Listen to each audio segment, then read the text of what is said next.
Preface. This book is pragmatical, not philosophical. A practical manual, not a treatise upon theories. It is intended for the men and women whose most pressing need is for money, who wish to get rich first and philosophize afterward. It is for those who have, so far, found neither the time, the means, nor the opportunity to go deeply into the study of metaphysics, but who want results and who are willing to take the conclusions of science as a basis for action, without going into all the processes by which those conclusions were reached.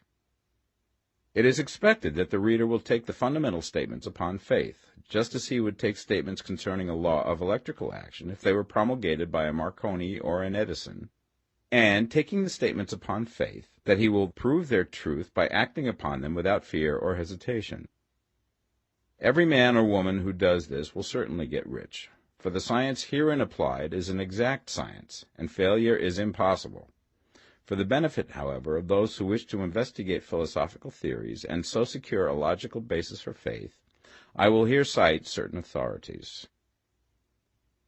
The monistic theory of the universe, the theory that one is all and that all is one, that one substance manifests itself as the seeming many elements of the material world, is of Hindu origin and has been gradually winning its way into the thought of the Western world for 200 years. It is the foundation of all the Oriental philosophies, and of those of Descartes, Spinoza, Leibniz, Schopenhauer, Hegel, and Emerson. The reader who would dig to the philosophical foundations of this is advised to read Hegel and Emerson for himself. In writing this book, I have sacrificed all other considerations to plainness and simplicity of style, so that all might understand. The plan of action laid down herein was deduced from the conclusions of philosophy. It has been thoroughly tested and bears the supreme test of practical experiment. It works. If you wish to know how the conclusions were arrived at, read the writings of the authors mentioned above. And if you wish to reap the fruits of their philosophies in actual practice, read this book and do exactly as it tells you to do. The Author. Chapter 1. The Right to be Rich. Whatever may be said in praise of poverty, the fact remains that it is not possible to live a really complete or successful life unless one is rich. No man can rise to his greatest possible height in talent or soul development unless he has plenty of money. For to unfold the soul and to develop talent he must have many things to use, and he cannot have these things unless he has money to buy them with. A man develops in mind, soul, and body by making use of these things, and society is so organized that man must have money in order to become the possessor of things. Therefore, the basis of all advancement for man must be the science of getting rich. The object of all life is development, and everything that lives has an inalienable right to all the development it is capable of attaining. Man's right to life means his right to have the free and unrestricted use of all things which may be necessary to his fullest mental, spiritual, and physical unfoldment, or, in other words, his right to be rich. I shall not speak of riches in a figurative way. To be really rich does not mean to be satisfied or contented with a little. No man ought to be satisfied with little if he is capable of using and enjoying more. The purpose of nature is the advancement and unfoldment of life, and every man should have all that can contribute to the power, elegance, beauty, and richness of life. To be content with less is sinful. The man who owns all he wants for the living of all the life he is capable of living is rich, and no man who has not plenty of money can have all he wants. Life has advanced so far and become so complex that even the most ordinary man or woman requires a great amount of wealth in order to live in a manner that even approaches completeness. Every person naturally wants to become all that they are capable of becoming. This desire to realize innate possibilities is inherent in human nature. We cannot help wanting to be all that we can be. Success in life is becoming what you want to be. You can become what you want to be only by making use of things, and you can have the free use of things only as you become rich enough to buy them. To understand the science of getting rich is therefore the most essential of all knowledge. There is nothing wrong in wanting to get rich. The desire for riches is really the desire for a richer, fuller, and more abundant life, and that desire is praiseworthy. The man who does not desire to live more abundantly is abnormal. And so the man who does not desire to have money enough to buy all he wants is abnormal. There are three motives for which we live. We live for the body, we live for the mind, we live for the soul. No one of these is better or holier than the other. All are alike desirable, and no one of the three, body, mind, or soul, can live fully if either of the others is cut short of full life and expression. It is not right or noble to live only for the soul and deny mind or body, and it is wrong to live for the intellect and deny body or soul. We are all acquainted with the loathsome consequences of living for the body and denying both mind and soul, and we see that real life means the complete expression of all that man can give forth through body, mind, and soul. Whatever he can say, no man can be really happy or satisfied unless his body is living fully in every function, and unless the same is true of his mind and his soul. Wherever there is unexpressed possibility, or function not performed, there is unsatisfied desire. Desire is possibility seeking expression, or function seeking performance. Man cannot live fully in body without good food, comfortable clothing, and warm shelter, and without freedom from excessive toil. Rest and recreation are also necessary to his physical life. He cannot live fully in mind without books and time to study them, without opportunity for travel and observation, or without intellectual companionship. To live fully in mind, he must have intellectual recreations, and must surround himself with all the objects of art and beauty he is capable of using and appreciating. To live fully in soul, man must have love, and love is denied expression by poverty. A man's highest happiness is found in the bestowal of benefits on those he loves. Love finds its most natural and spontaneous expression in giving. The man who has nothing to give cannot fill his place as a husband or father, as a citizen or as a man. It is in the use of material things that a man finds full life for his body, develops his mind, and unfolds his soul. It is therefore of supreme importance to him that he should be rich. It is perfectly right that you should desire to be rich. If you are a normal man or woman, you cannot help doing so. It is perfectly right that you should give your best attention to the science of getting rich, for it is the noblest and most necessary of all studies. If you neglect this study, you are derelict in your duty to yourself, to God, and humanity, for you can render to God and humanity no greater service than to make the most of yourself.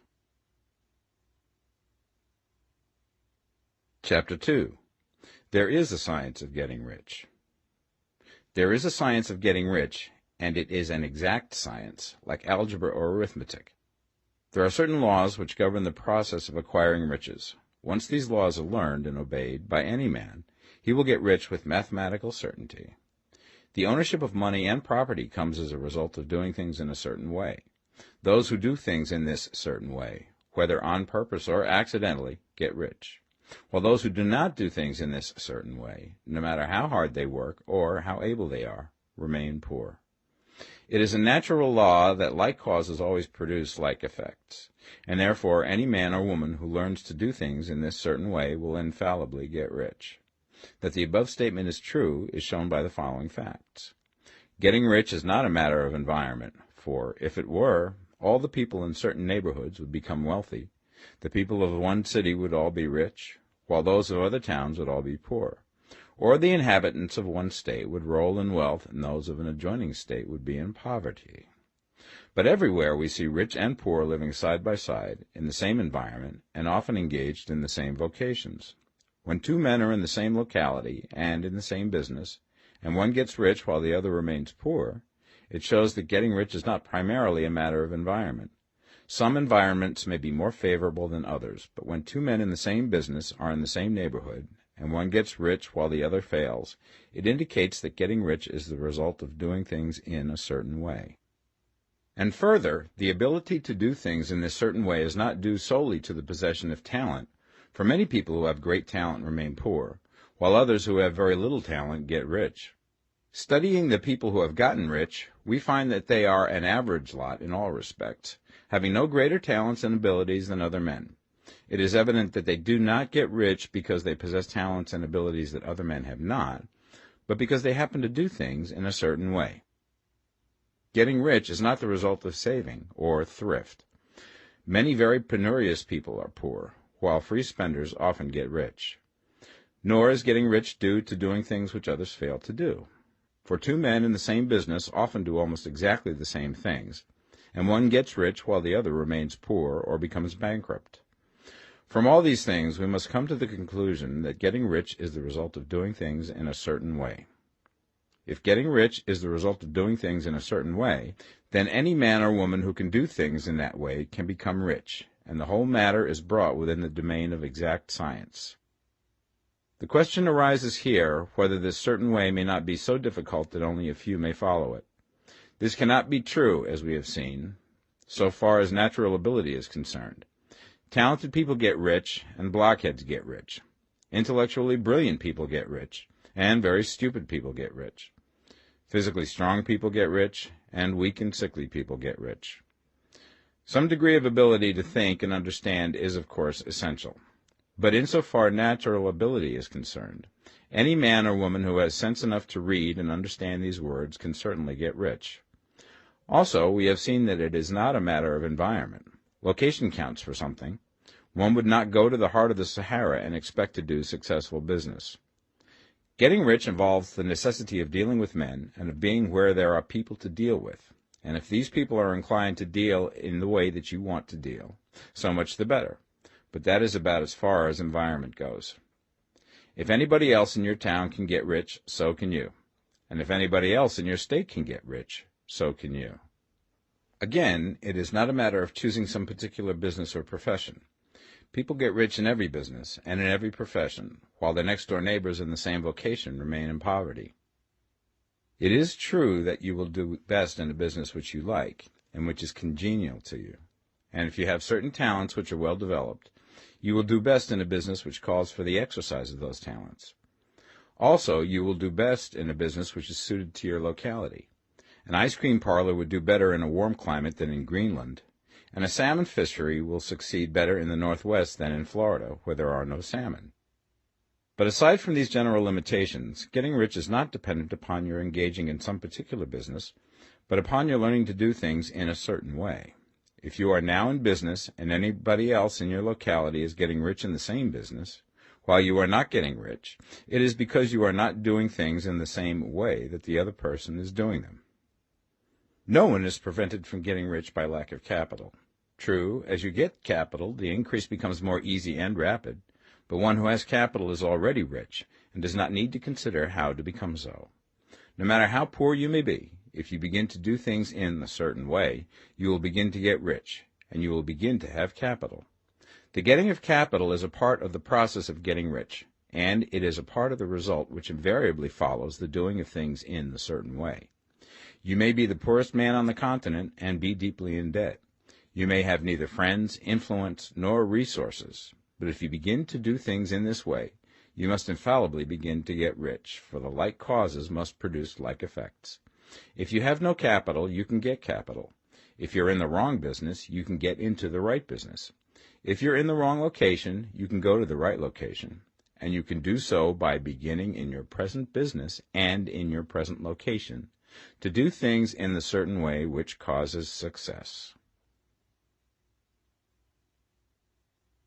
Chapter 3. Is Opportunity Monopolized?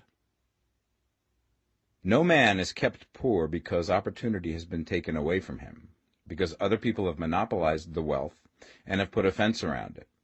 You may be shut off from engaging in business in certain lines, but there are other channels open to you. Probably it would be hard for you to get control of any of the great railroad systems. That field is pretty well monopolized, but the electric railway business is still in its infancy and offers plenty of scope for enterprise, and it will be but a very few years until traffic and transportation through the air will become a great industry, and in all its branches will give employment to hundreds of thousands and perhaps to millions of people. Why not turn your attention to the development of aerial transportation, instead of competing with J.J. Hill and others for a chance in the steam railway world? It is quite true that if you are a working man in the employ of the Steel Trust, you have very little chance of becoming the owner of the plant in which you work. But it is also true that if you will commence to act in a certain way, you can soon leave the employ of the Steel Trust. You can buy a farm from 10 to 40 acres and engage in business as a producer of foodstuffs.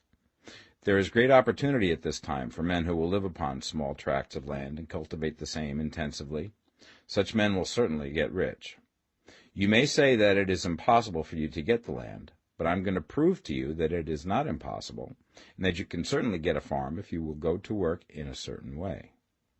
At different periods, the tide of opportunity sets in different directions, according to the needs of the whole, and the particular stage of social evolution which has been reached. At present, in America, it is setting towards agricultural and the allied industries and professions. Today, opportunity is open before the factory worker in his line.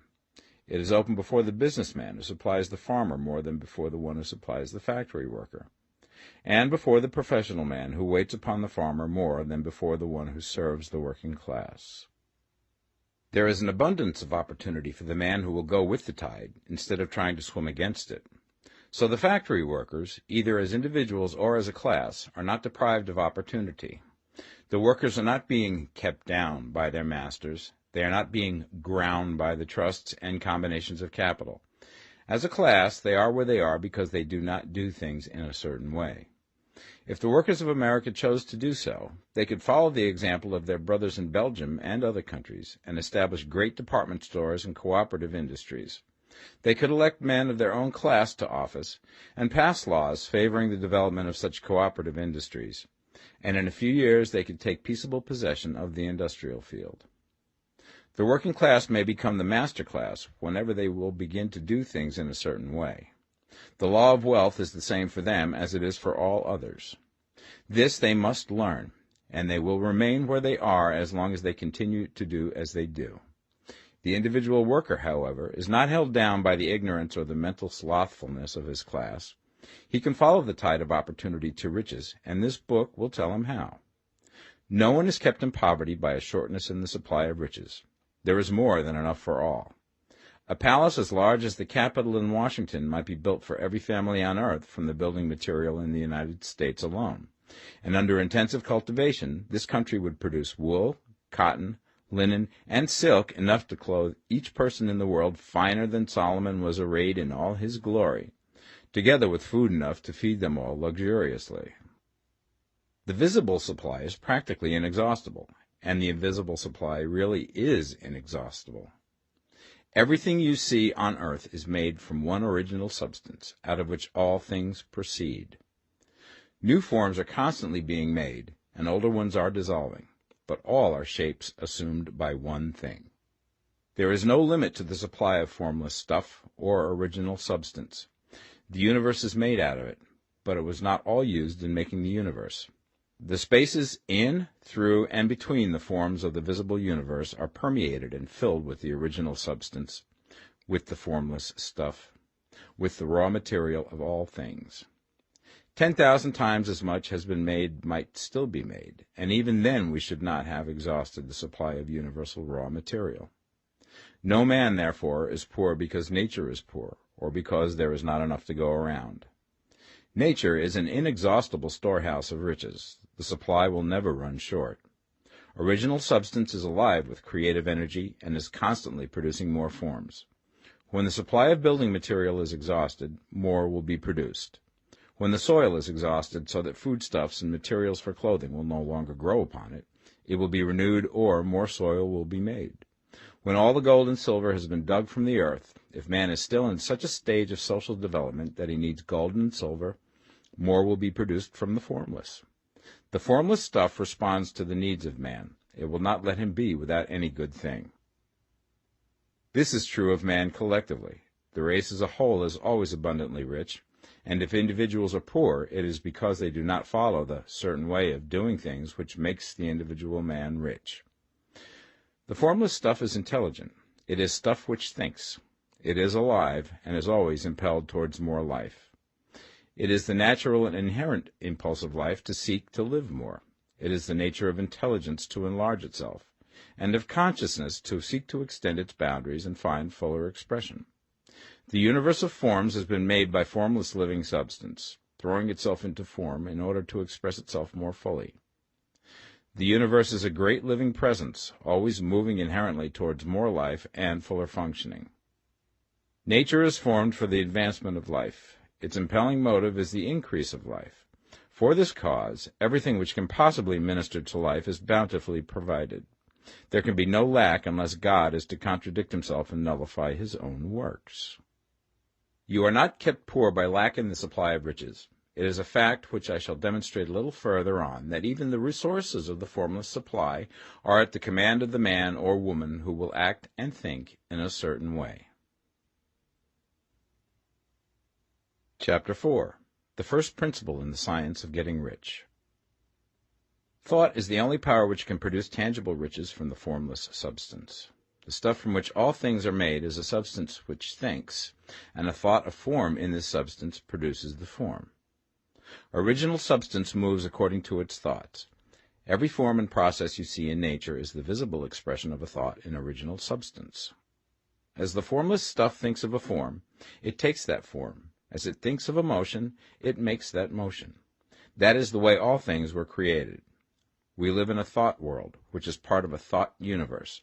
The thought of a moving universe extended through formless substance, and the thinking stuff moving according to that thought, took the form of systems of planets and maintains that form.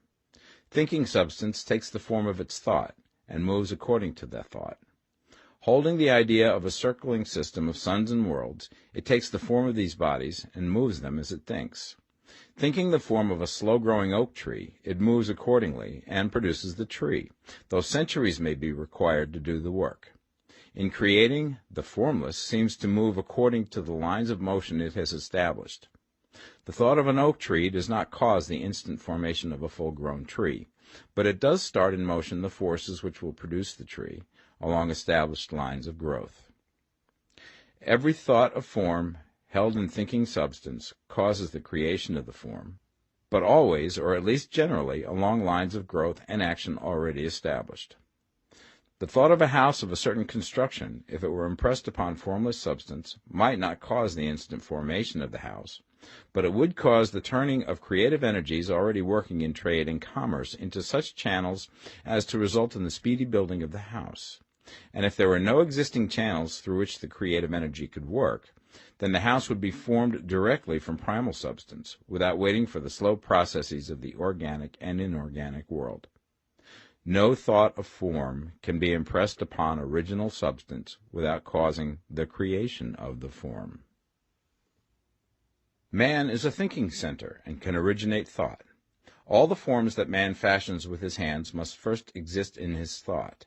He cannot shape a thing until he has thought that thing. And so far, man has confined his efforts wholly to the work of his hands. He has applied manual labor to the world of forms, seeking to change or modify those already existing. He has never thought of trying to cause the creation of new forms by impressing his thoughts upon formless substance. When man has a thought form, he takes material from the forms of nature and makes an image of the form which is in his mind.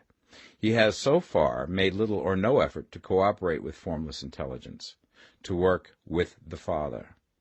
He has not dreamed that he can do what he seeth the Father doing. Man reshapes and modifies existing forms by manual labor. He has given no attention to the question whether he may not produce things from formless substance by communicating his thoughts to it. We propose to prove that he may do so, to prove that any man or woman may do so, and to show how. As our first step, we must lay down the three fundamental propositions. First, we assert that there is one original formless stuff, or substance, from which all things are made. All the seemingly many elements are but different presentations of one element. All the many forms found in organic and inorganic nature are but different shapes, made from the same stuff. And this stuff is thinking stuff. A thought held in it produces the form of the thought. Thought, in thinking substance, produces shapes. Man is a thinking center, capable of original thought. If a man can communicate his thought to original thinking substance, he can cause the creation or formation of the thing he thinks about. To summarize this, there is a thinking stuff from which all things are made, and which, in its original state, permeates, penetrates, and fills the interspaces of the universe. A thought in this substance produces the thing that is imaged by the thought. Man can form things in his thought, and, by impressing his thought upon formless substance, can cause the thing he thinks about to be created. It may be asked if I can prove these statements, and without going into details, I answer that I can do so, both by logic and experience. Reasoning back from the phenomena of form and thought, I come to one original thinking substance. And reasoning forward from that thinking substance, I come to man's power to cause the formation of the thing he thinks about. And by experiment, I find the reasoning true. And this is my strongest proof. If one man who reads this book gets rich by doing what it tells him to do, that is evidence in support of my claim. But if every man who does what it tells him to do gets rich, that is proof positive until someone goes through the process and fails.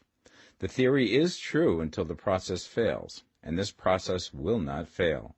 For every man who does exactly what this book tells him to do will get rich. I have said that men get rich by doing things in a certain way, and in order to do so, men must become able to think in a certain way. A man's way of doing things is the direct result of the way he thinks about things. To do things in a way that you want to do them, you will have to acquire the ability to think the way you want to think. This is the first step towards getting rich. To think what you want to think is to think truth, regardless of appearances. Every man has the natural and inherent power to think what he wants to think, but it requires far more effort to do so than it does to think the thoughts which are suggested by appearances. To think according to appearance is easy. To think truth regardless of appearances is laborious, and requires the expenditure of more power than any other work man is called upon to perform. There is no labor from which most people shrink as they do from that of sustained and consecutive thought. It is the hardest work in the world. This is especially true when truth is contrary to appearances. Every appearance in the visible world tends to produce a corresponding form in the mind which observes it, and this can only be prevented by holding the thought of the truth. To look upon the appearance of disease will produce the form of disease in your own mind and ultimately in your body, unless you hold the thought of the truth, which is that there is no disease. It is only an appearance, and the reality is health. To look upon the appearances of poverty will produce corresponding forms in your own mind, unless you hold to the truth that there is no poverty, there is only abundance. To think health when surrounded by the appearance of disease, or to think riches when in the midst of appearances of poverty, requires power, but he who acquires this power becomes a master mind. He can conquer fate. He can have what he wants. This power can only be acquired by getting hold of the basic fact which is behind all appearances, and that fact is that there is one thinking substance, from which and by which all things are made. Then we must grasp the truth that every thought held in this substance becomes a form, and that man can so impress his thoughts upon it as to cause them to take form and become visible things. When we realize this, we lose all doubt and fear, for we know that we can create what we want to create, and we can get what we want to have, and can become what we want to be. As a first step towards getting rich, you must believe the three fundamental statements given previously in this chapter, and in order to emphasize them, I repeat them here. There is a thinking stuff from which all things are made, and which, in its original state, permeates, penetrates, and fills the interspaces of the universe. A thought in this substance produces the thing that is imaged by the thought. Man can form things in his thought, and, by impressing his thought upon formless substance, can cause the thing he thinks about to be created. You must lay aside all other concepts of the universe than this monistic one, and you must dwell upon this until it is fixed in your mind and has become your habitual thought. Read these creed statements over and over again. Fix every word upon your memory, and meditate upon them until you firmly believe what they say. If a doubt comes to you, cast it aside as a sin. Do not listen to arguments against this idea. Do not go to churches or lectures where a contrary concept of things is taught or preached. Do not read magazines or books which teach a different idea. If you get mixed up in your faith, all your efforts will be in vain. Do not ask why these things are true, nor speculate as to how they can be true. Simply take them on trust. The science of getting rich begins with the absolute acceptance of this faith. Chapter 5. Increasing Life. You must get rid of the last vestige of the old idea that there is a deity whose will it is that you should be poor, or whose purposes may be served by keeping you in poverty. The intelligent substance which is all, and in all, which lives in all and lives in you, is a consciously living substance. Being a consciously living substance, it must have the nature and inherent desire of every living intelligence for increase of life. Every living thing must continually seek for the enlargement of its life, because life, in the mere act of living, must increase itself. A seed, dropped into the ground, springs into activity, and in the act of living produces 100 more seeds.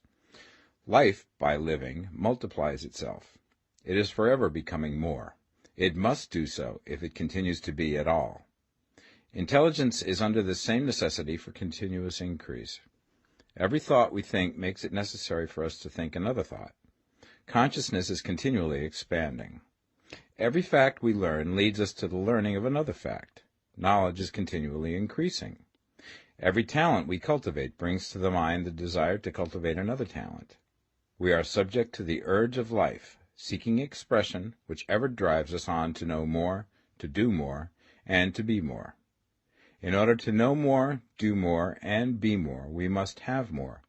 We must have things to use, for we learn and do and become only by using things. We must get rich so that we can live more. The desire for riches is simply the capacity for larger life seeking fulfillment. Every desire is the effort of an unexpressed possibility to come into action. It is power seeking to manifest which causes desire. That which makes you want more money is the same as that which makes the plant grow. It is life, seeking fuller expression. The one living substance must be subject to this inherent law of all life.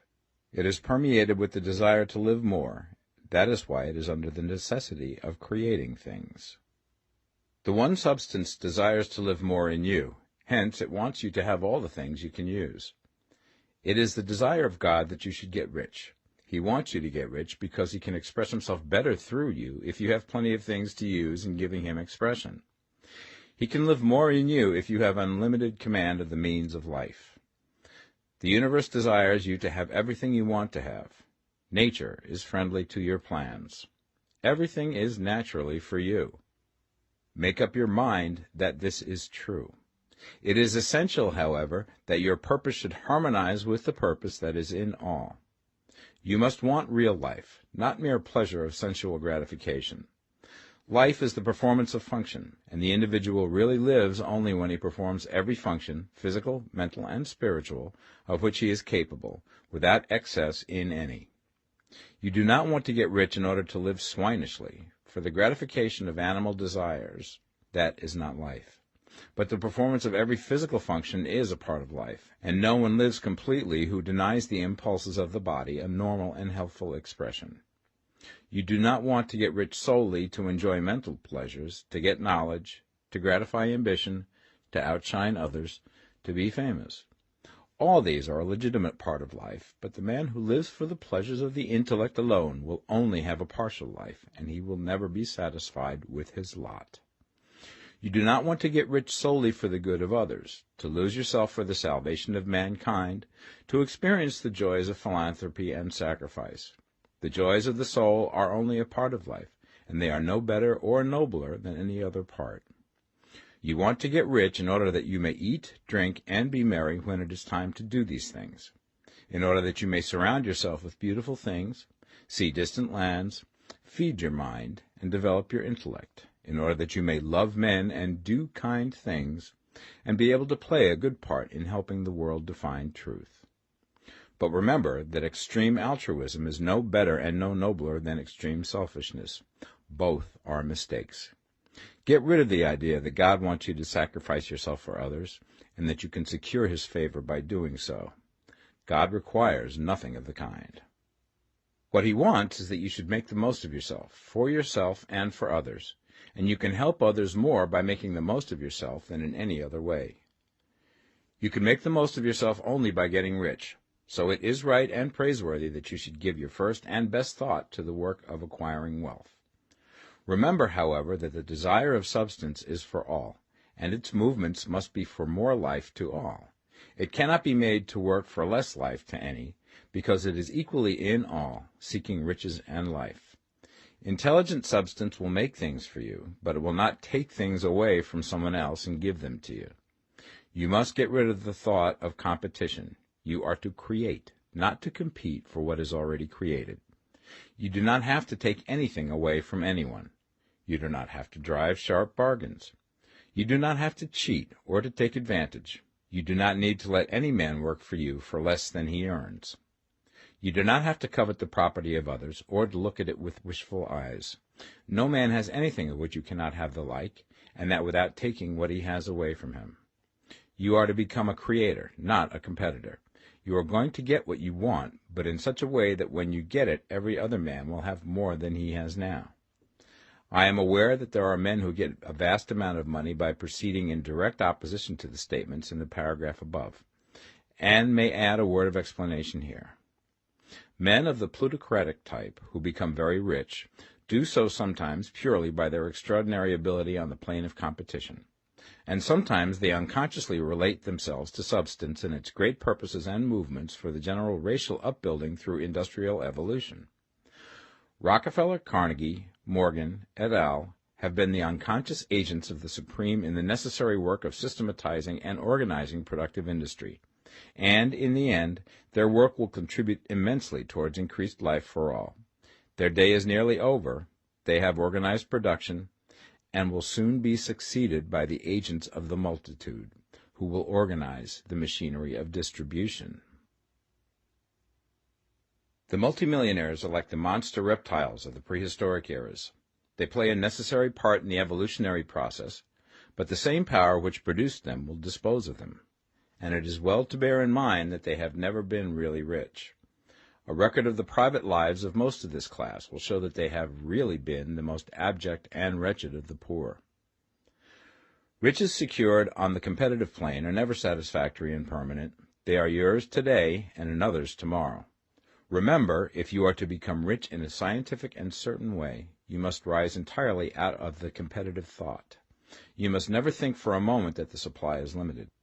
Just as soon as you begin to think that all the money is being cornered and controlled by bankers and others, and that you must exert yourself to get laws passed to stop this process, and so on, in that moment you drop into the competitive mind, and your power to cause creation is gone for the time being. And what is worse, you will probably arrest the creative movements you have already instituted. Know that there are countless millions of dollars worth of gold in the mountains of the earth, not yet brought to light, and know that if there were not, more would be created from thinking substance to supply your needs. Know that the money you need will come, even if it is necessary for 1,000 men to be led to the discovery of new gold mines tomorrow. Never look at the visible supply.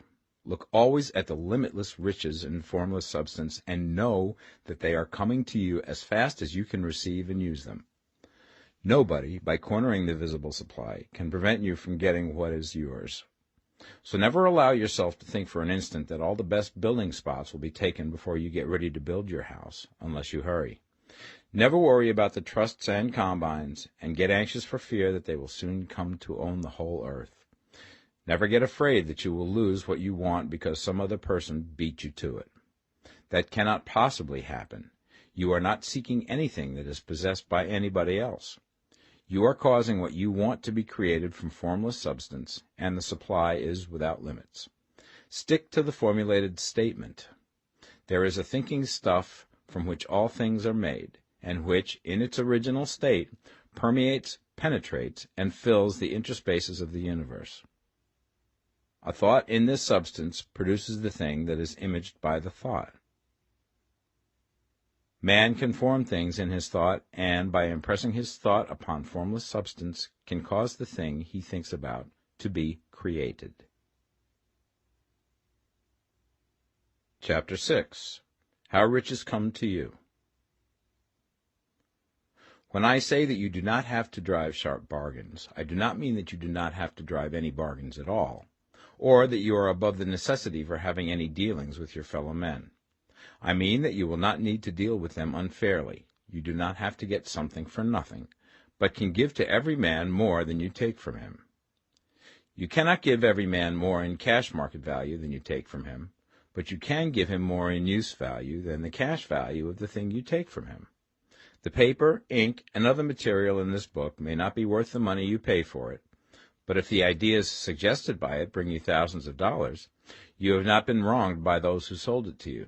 They have given you a great use value for a small cash value.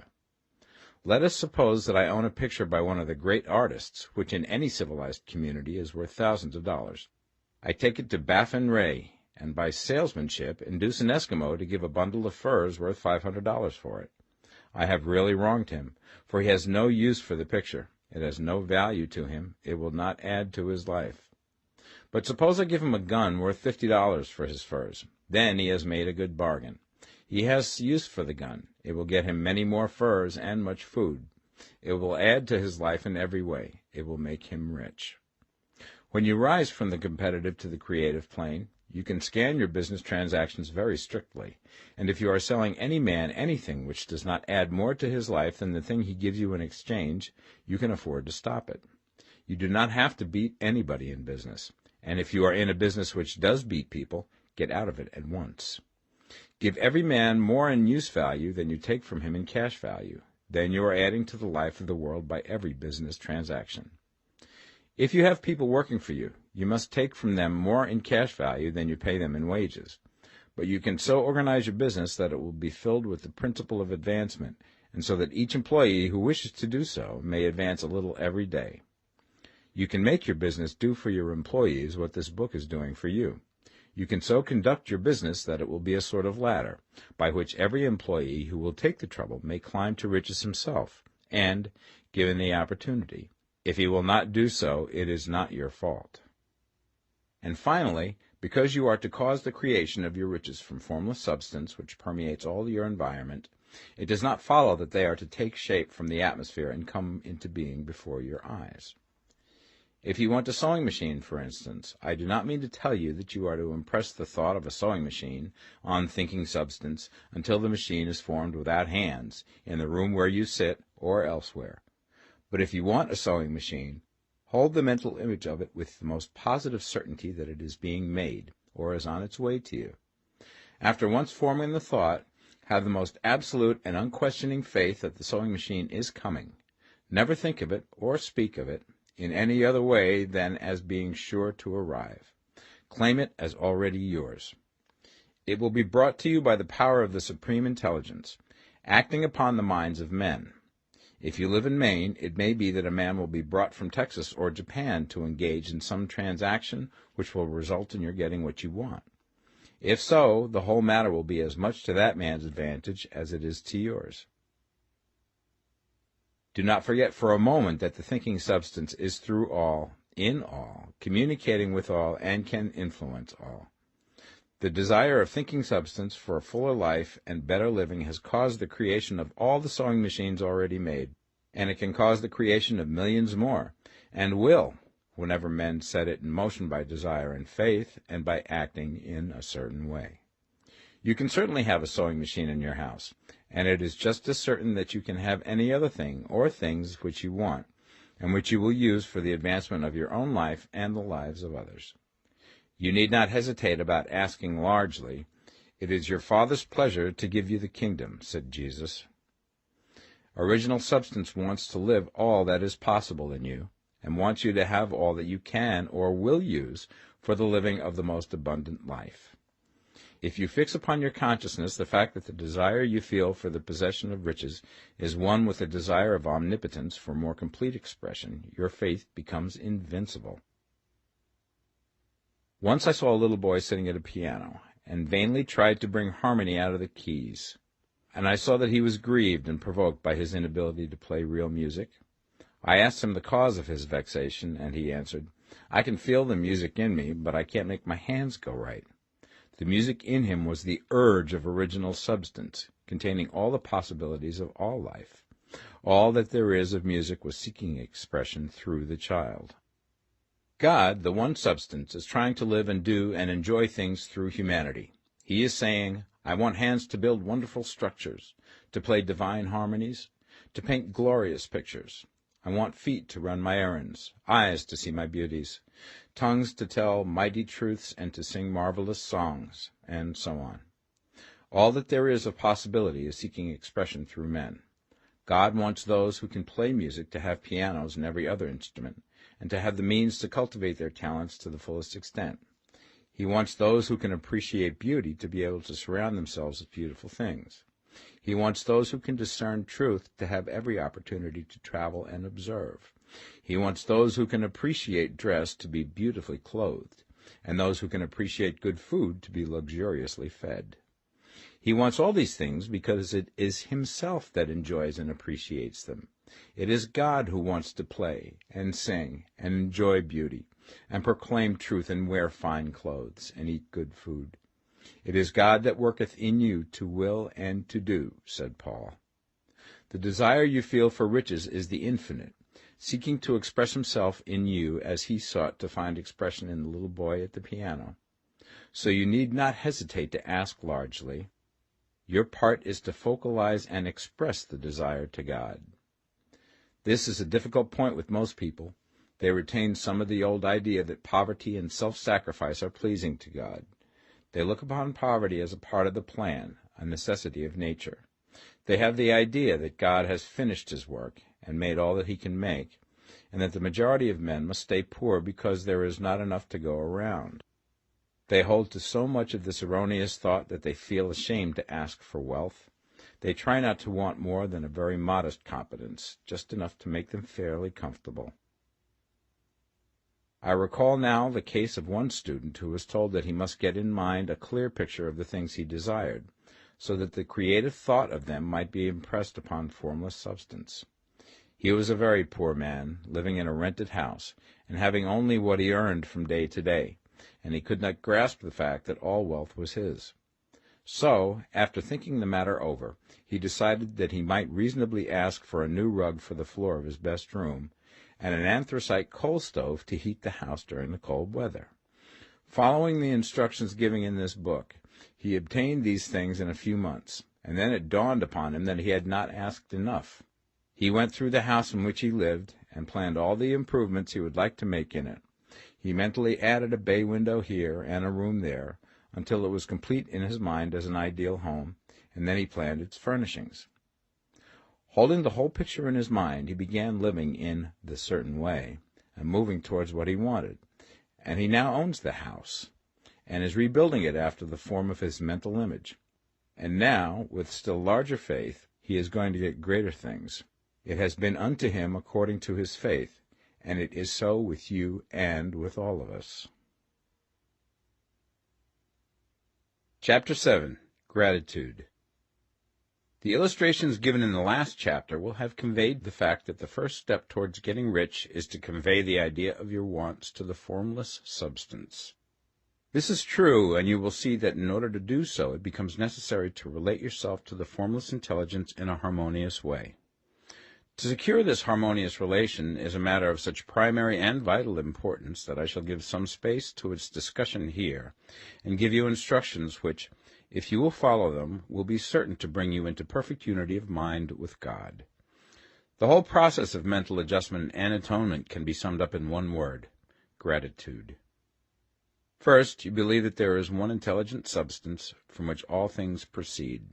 Second, you believe that this substance gives you everything you desire. And third, you relate yourself to it by a feeling of deep and profound gratitude. Many people who order their lives rightly in all other ways are kept in poverty by their lack of gratitude. Having received one gift from God, they cut the wires which connect them with him by failing to make acknowledgment. It is easy to understand that the nearer we live to the source of wealth, the more wealth we shall receive. And it is easy also to understand that the soul that is always grateful lives in closer touch with God than the one which never looks to him in thankful acknowledgment. The more gratefully we fix our minds on the Supreme when good things come to us, the more good things we will receive, and the more rapidly they will come. And the reason simply is that the mental attitude of gratitude draws the mind into closer touch with the source from which the blessings come. If it is a new thought to you that gratitude brings your whole mind into closer harmony with the creative energies of the universe, Consider it well, and you will see that it is true. The good things you already have come to you along the line of obedience to certain laws. Gratitude will lead your mind out along the ways by which things come, and it will keep you in close harmony with creative thought and prevent you from falling into competitive thought.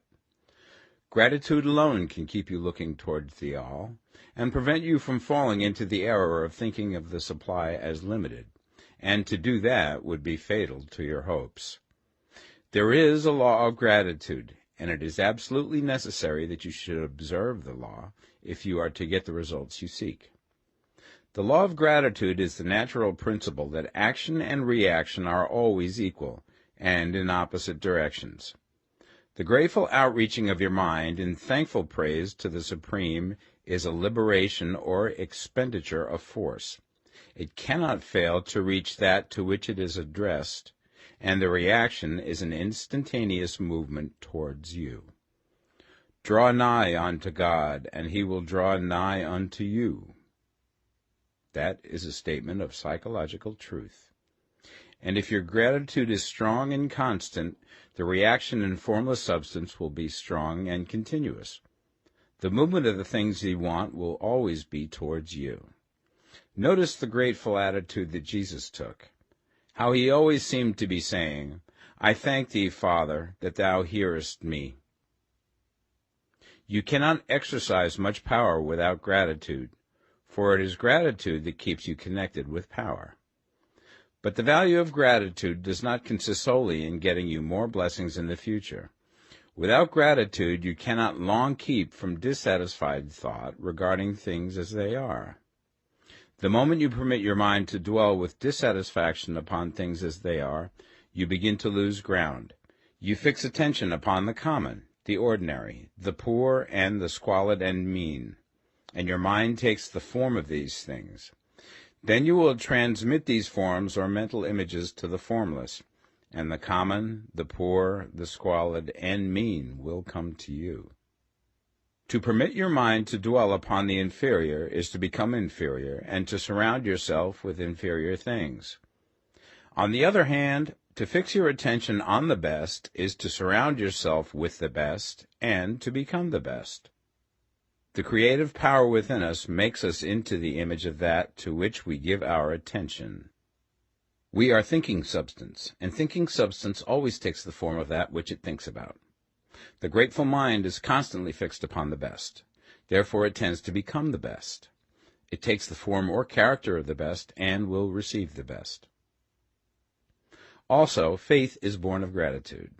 The grateful mind continually expects good things, and expectation becomes faith.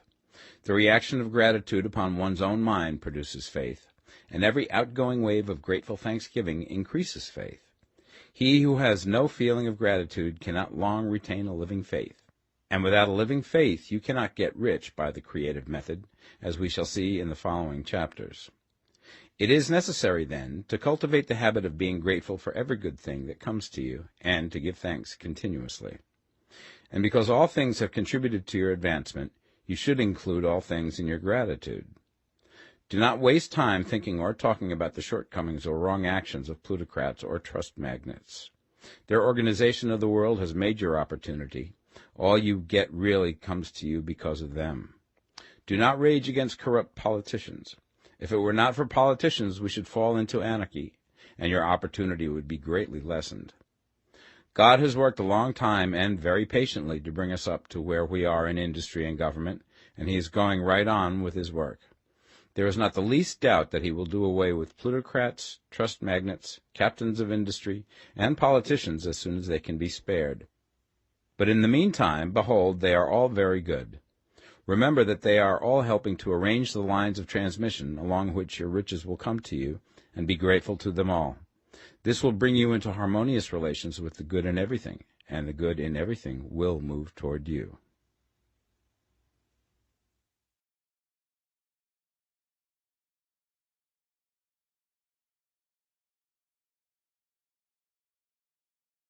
The Science of Getting Rich, Part 2. Chapter 8. Thinking in the Certain Way. You must form a clear and definite mental picture of what you want. You cannot transmit an idea unless you have it yourself. You must have it before you can give it, and many people fail to impress thinking substance because they have themselves only a vague and misty concept of the things they want to do, to have, or to become. It is not enough that you should have a general desire for wealth to do good with. Everybody has that desire. It is not enough that you should have a wish to travel, see things, live more, etc. Everybody has those desires also. If you were going to send a wireless message to a friend, you would not send the letters of the alphabet in their order and let him construct the message for himself, nor would you take words at random from the dictionary. You would send a coherent sentence, one which meant something. When you try to impress your wants upon substance, remember that it must be done by a coherent statement. You must know what you want and be definite. You can never get rich or start the creative power into action by sending out unformed longings and vague desires. Go over your desires just as the man I have described went over his house. See just what you want and get a clear mental picture of it as you wish it to look when you get it. That clear mental picture you must have continually in mind, as the sailor has in mind the port towards which he is sailing the ship. You must keep your face towards it all the time. You must no more lose sight of it than the steersman loses sight of the compass. It is not necessary to take exercises in concentration, nor to set apart special times for prayer and affirmation, nor to go into the silence, nor to do occult stunts of any kind. There things are well enough, but all you need is to know what you want, and to want it badly enough so that it will stay in your thoughts. Spend as much of your leisure time as you can in contemplating your picture, but no one needs to take exercises to concentrate his mind on a thing which he really wants. It is the things you do not really care about which require effort to fix your attention upon them. And unless you really want to get rich, so that the desire is strong enough to hold your thoughts directly to the purpose, as the magnetic pole holds the needle of the compass, it will hardly be worthwhile for you to try to carry out the instructions given in this book. The methods herein set forth are for people whose desire for riches is strong enough to overcome mental laziness and the love of ease, and make them work. The more clear and definite you make your pictures then, and the more you dwell upon it, bringing out all of its delightful details, the stronger your desire will be, and the stronger your desire, the easier it will be to hold your mind fixed upon the picture of what you want. Something more is necessary, however, than merely to see the picture clearly. If that is all you do, you are only a dreamer, and will have little or no power for accomplishment. Behind your clear vision must be the purpose to realize it, to bring it out in tangible expression. And behind this purpose must be an invincible and unwavering faith that the thing is already yours, that it is at hand, and you have only to take possession of it. Live in the new house mentally until it takes form around you physically. In the mental realm, enter at once into full enjoyment of the things you want. Whatsoever things ye ask for when ye pray, believe that ye receive them, and ye shall have them, said Jesus. See the things you want as if they were actually around you all the time. See yourself as owning and using them. Make use of them in imagination, just as you will use them when they are your tangible possessions. Dwell upon your mental picture until it is clear and distinct, and then take the mental attitude of ownership towards everything in that picture. Take possession of it in mind, in the full faith that it is actually yours. Hold to this mental ownership. Do not waver for an instant in the faith that it is real. And remember what was said in the preceding chapter about gratitude. Be as thankful for it all the time as you expect to be when it has taken form. The man who can sincerely thank God for the things which as yet he owns only in imagination has real faith. He will get rich. He will cause the creation of whatsoever he wants. You do not need to pray repeatedly for things you want. It is not necessary to tell God about it every day. Use not vain repetitions as the heathens do, said Jesus to his pupils. For your Father knoweth that ye have need of these things before ye ask him. Your part is to intelligently formulate your desires for the things which make for a larger life, and to get these desires arranged into a coherent whole, and then to impress this whole desire upon the formless substance, which has the power and the will to bring you what you want. You do not make this impression by repeating strings of words. You make it by holding the vision with unshakable purpose to attain it, and with steadfast faith that you do attain it. The answer to your prayer is not according to your faith while you are talking, but according to your faith while you are working. You cannot impress the mind of God by having a special Sabbath day set apart to tell him what you want, and then forgetting him during the rest of the week. You cannot impress him by having special hours to go into your closet and pray, if you then dismiss the matter from your mind until the hour of prayer comes again. Oral prayer is well enough, and has its effect, especially upon yourself, in clarifying your vision and strengthening your faith. But it is not your oral petitions which get you what you want. In order to get rich, you do not need a sweet hour of prayer. You need to pray without ceasing. And by prayer I mean holding steadily to your vision, with the purpose to cause its creation into solid form, and the faith that you are doing so. Believe that ye receive them. The whole matter turns on receiving, once you have clearly formed your vision. When you have formed it, it is well to make an oral statement, addressing the Supreme in reverent prayer, and from that moment you must, in mind, receive what you ask for. Live in the new house, wear the fine clothes, ride in the automobile, go on the journey, and confidently plan for greater journeys. Think and speak of all things you have asked for in terms of actual present ownership. Imagine an environment and a financial condition exactly as you want them, and live all the time in that imaginary environment and financial condition. Mind, however, that you do not do this as a mere dreamer and castle builder. Hold to the faith that the imaginary is being realized, and to the purpose to realize it. Remember that it is faith and purpose in the use of imagination which makes the difference between the scientist and the dreamer. And having learned this fact, it is here that you must learn the proper use of the will. Chapter 9. How to Use the Will. To set about getting rich in a scientific way, you do not try to apply your willpower to anything outside of yourself. You have no right to do so anyway. It is wrong to apply your will to other men and women in order to get them to do what you wish done. It is as flagrantly wrong to coerce people by mental power as it is to coerce them by physical power. If compelling people by physical force to do things for you reduces them to slavery, compelling them by mental means accomplishes exactly the same thing. The only difference is in methods. If taking things from people by physical force is robbery, then taking things by mental force is robbery also. There is no difference in principle. You have no right to use your willpower upon another person, even for his own good, for you do not know what is for his good. The science of getting rich does not require you to apply power or force to any other person in any way whatsoever. There is not the slightest necessity for doing so. Indeed, any attempt to use your will upon others will only tend to defeat your purpose. You do not need to apply your will to things in order to compel them to come to you. That would simply be trying to coerce God, and would be foolish and useless, as well as irreverent. You do not have to compel God to give you good things, any more than you have to use your willpower to make the sun rise.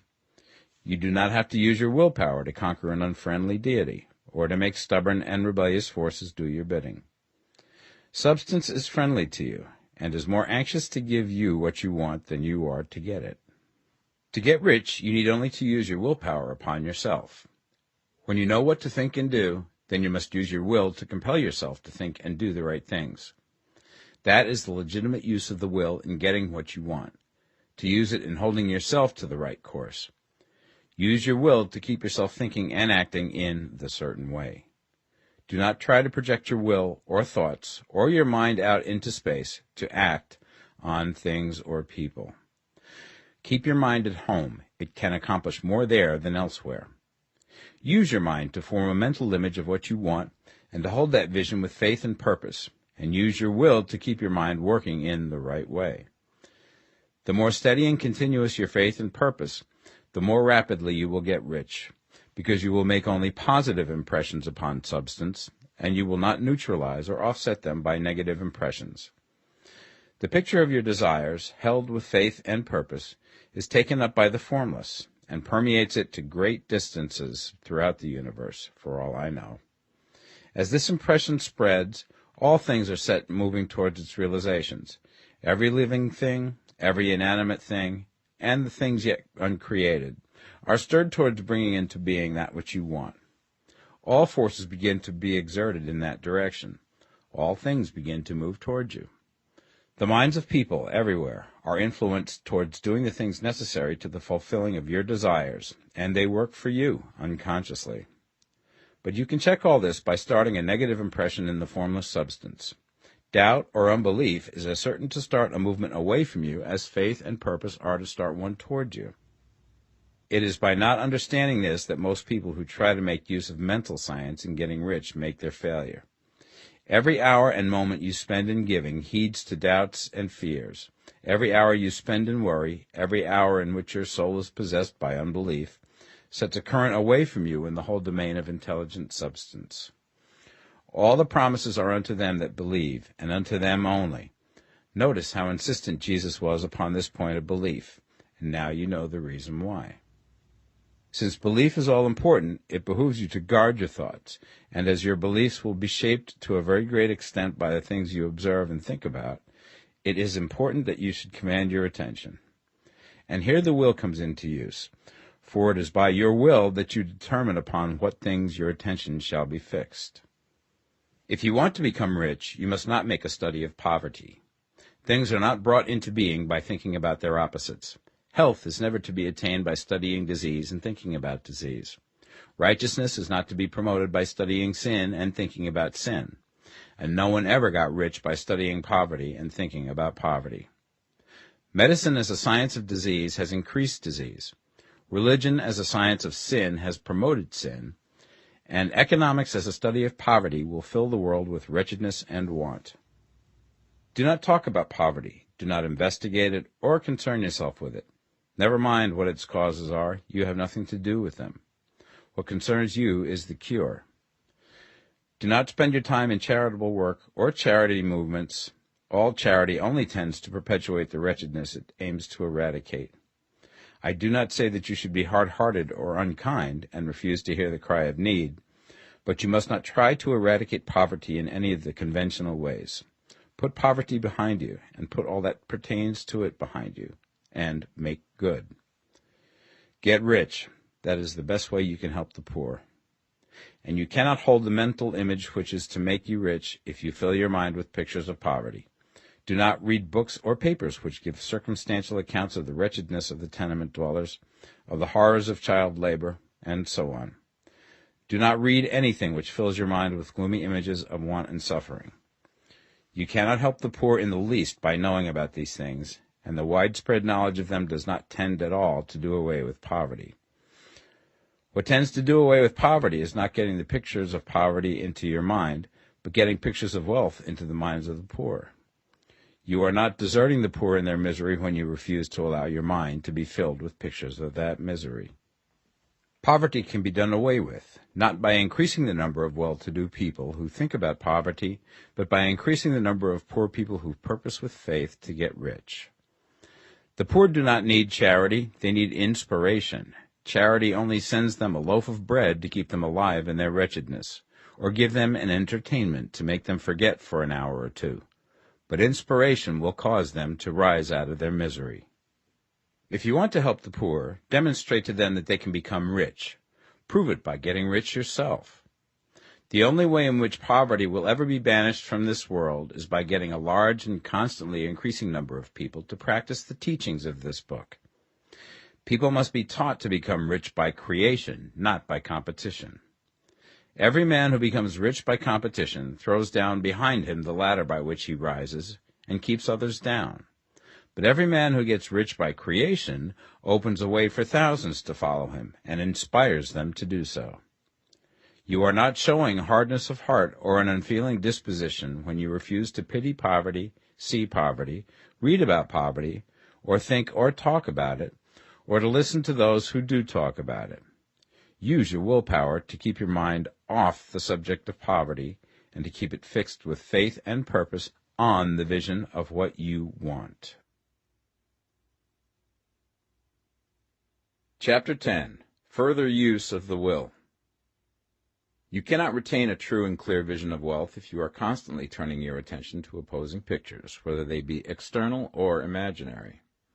Do not tell of your past troubles of a financial nature, if you have had them. Do not think of them at all. Do not tell of the poverty of your parents, or the hardships of your early life. To do any of these things is to mentally class yourself with the poor for the time being, and it will certainly check the movement of things in your direction. Let the dead bury their dead, as Jesus said. Put poverty and all things that pertain to poverty completely behind you. You have accepted a certain theory of the universe as being correct, and are resting all your hopes of happiness on its being correct. And what can you gain by giving heed to conflicting theories? Do not read religious books which tell you that the world is soon coming to an end, and do not read the writing of muckrakers and pessimistic philosophers who tell you that it is going to the devil. The world is not going to the devil. It is going to God. It is wonderful becoming. True, there may be a good many things in existing conditions which are disagreeable, but what is the use of studying them when they are certainly passing away, and when the study of them only tends to check their passing and keep them with us? Why give time and attention to things which are being removed by evolutionary growth, when you can hasten their removal only by promoting the evolutionary growth as far as your part of it goes? No matter how horrible and seeming may be the conditions in certain countries, sections, or places, you waste your time and destroy your own chances by considering them. You should interest yourself in the world's becoming rich. Think of the riches in the world as coming to, instead of the poverty it is growing out of. And bear in mind that the only way in which you can assist the world in growing rich is by growing rich yourself through creative method, not the competitive one. Give your attention wholly to riches. Ignore poverty. Whenever you think or speak of those who are poor, think and speak of them as those who are becoming rich, as those who are to be congratulated rather than pitied. Then they and others will catch the inspiration and begin to search for the way out. Because I say that you are to give your whole time and mind and thought to riches, it does not follow that you are to be sordid or mean. To become really rich is the noblest aim you can have in life, for it includes everything else. On the competitive plane, the struggle to get rich is a godless scramble for power over other men. But when we come into the creative mind, all this is changed. All that is possible in the way of greatness and soul unfoldment, of service and lofty endeavor, comes by way of getting rich. All is made possible by the use of things.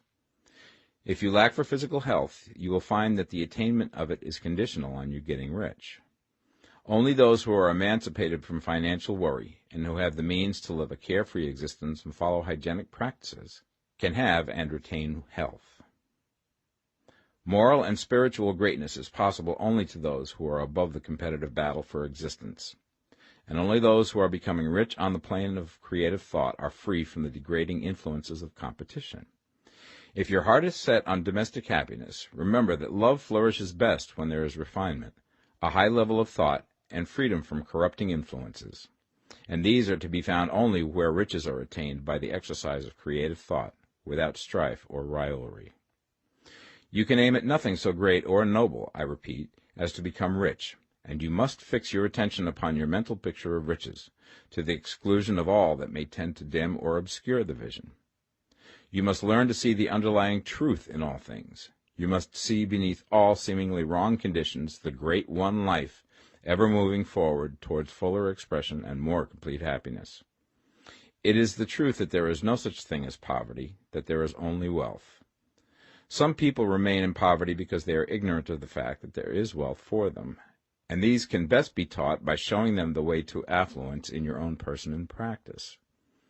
Others are poor because, while they feel that there is a way out, they are too intellectually indolent to put forth the mental effort necessary to find that way and by travel it. Others still are poor because, while they have some notion of science, they have become so swamped and lost in the maze of metaphysical and occult theories that they do not know which road to take. They try a mixture of many systems and fail in all. For these, again, the very best thing to do is to show the right way in your own person and practice. An ounce of doing things is worth a pound of theorizing. The very best thing you can do for the whole world is to make the most of yourself. You can serve God and man in no more effective way than by getting rich. That is, if you get rich by the creative method and not by the competitive one. Another thing. We assert that this book gives in detail the principles of the science of getting rich, and if that is true, you do not need to read any other book upon the subject. This may sound narrow and egotistical, but consider. There is no more scientific method of computation in mathematics than by addition, subtraction, multiplication, and division. No other method is possible. There can be but one shortest distance between 2 points. There is only one way to think scientifically, and that is to think in the way that leads by the most direct and simple route to the goal. No man has yet formulated a briefer or less complex system than the one set forth herein. It has been stripped of all non-essentials. When you commence on this, lay all others aside. Put them out of your mind altogether. Read this book every day. Keep it with you. Commit it to memory, and do not think about other systems and theories. If you do, you will begin to have doubts, and to be uncertain and wavering in your thought, and then you will begin to make failures. After you have made good and become rich, you may study other systems as much as you please. But until you are quite sure that you have gained what you want, do not read anything on this line but this book, unless it be the authors mentioned in the preface. And read only the most optimistic comments on the world's news, those in harmony with your picture. Also, postpone your investigations into the occult. Do not dabble in theosophy, spiritualism, or kindred studies. It is very likely that the dead still live and are near, but if they are, let them alone. Mind your own business. Wherever the spirits of the dead may be, they have their own work to do and their own problems to solve, and we have no right to interfere with them. We cannot help them, and it is very doubtful whether they can help us, or whether we have any right to trespass upon their time if they can. Let the dead and the hereafter alone, and solve your own problem. Get rich. If you begin to mix with the occult, you will start mental cross-currents which will surely bring your hopes to shipwreck. Now, this and the preceding chapters have brought us to the following statement of basic facts. There is a thinking stuff from which all things are made, and which, in its original state, permeates, penetrates, and fills the interspaces of the universe. A thought in this substance produces the thing that is imaged by the thought. Man can form things in his thought, and, by impressing his thought upon formless substance, can cause the thing he thinks about to be created. In order to do this, man must pass from the competitive to the creative mind. He must form a clear mental picture of the things he wants, and hold this picture in his thoughts with the fixed purpose to get what he wants, and the unwavering faith that he does get what he wants, closing his mind against all that may tend to shake his purpose, dim his vision, or quench his faith. And in addition to all this, we shall now see that he must live and act in a certain way. Chapter 11. Acting in the Certain Way. Thought is the creative power, or the impelling force which causes the creative power to act. Thinking in a certain way will bring riches to you, but you must not rely upon thought alone, paying no attention to personal action. That is the rock upon which many otherwise scientific metaphysical thinkers meet shipwreck, the failure to connect thought with personal action. We have not yet reached the stage of development, even supposing such a stage to be possible, in which man can create directly from formless substance without nature's processes or the work of human hands. Man must not only think, but his personal action must supplement his thought. By thought you can cause the gold in the hearts of the mountains to be impelled towards you, but it will not mine itself, refine itself, coin itself into double eagles, and come rolling along the roads seeking its way into your pocket. Under the impelling power of the Supreme Spirit, men's affairs will be so ordered that someone will be led to mine the gold for you. Other men's business transactions will be so directed that the gold will be brought toward you, and you must so arrange your own business affairs that you may be able to receive it when it comes to you. Your thought makes all things, animate and inanimate, work to bring you what you want, but your personal activity must be such that you can rightly receive what you want when it reaches you. You are not to take it as charity, nor to steal it. You must give every man more in use value than he gives you in cash value. The scientific use of thought consists in forming a clear and distinct mental image of what you want, in holding fast to the purpose to get what you want, and in realizing with grateful faith that you do get what you want. Do not try to project your thought in any mysterious or occult way, with the idea of having it go out and do things for you. That is a wasted effort and will weaken your power to think with sanity. The action of thought in getting rich is fully explained in the preceding chapters. Your faith and purpose positively impress your vision upon formless substance, which has the same desire for more life that you have. And this vision, received from you, sets all the creative forces at work in and through their regular channels of action, but directed towards you. It is not your part to guide or supervise the creative process. All you have to do with that is to retain your vision, stick to your purpose, and maintain your faith and gratitude. But you must act in a certain way, so that you can appropriate what is yours when it comes to you, so that you can meet the things you have in your picture and put them in their proper places as they arrive. You can really see the truth of this. When things reach you, they will be in the hands of other men, who will ask an equivalent for them. And you can only get what is yours by giving the other man what is his.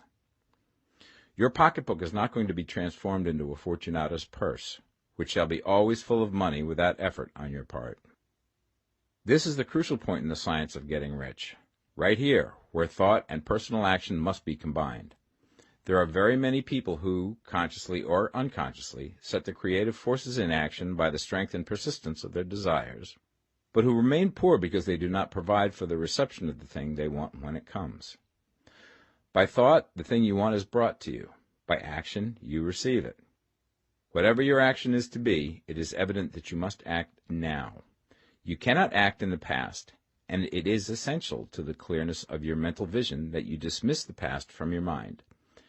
You cannot act in the future, for the future is not here yet, and you cannot tell how you will want to act in any future contingency until that contingency has arrived. Because you are not in the right business or the right environment now, do not think that you must postpone action until you get into the right business or environment. And do not spend time in the present taking thought as to the best course in possible future emergencies. Have faith in your ability to meet any emergency when it arrives. If you act in the present with your mind on the future, your present action will be with a divided mind and will not be effective. Put your whole mind into present action.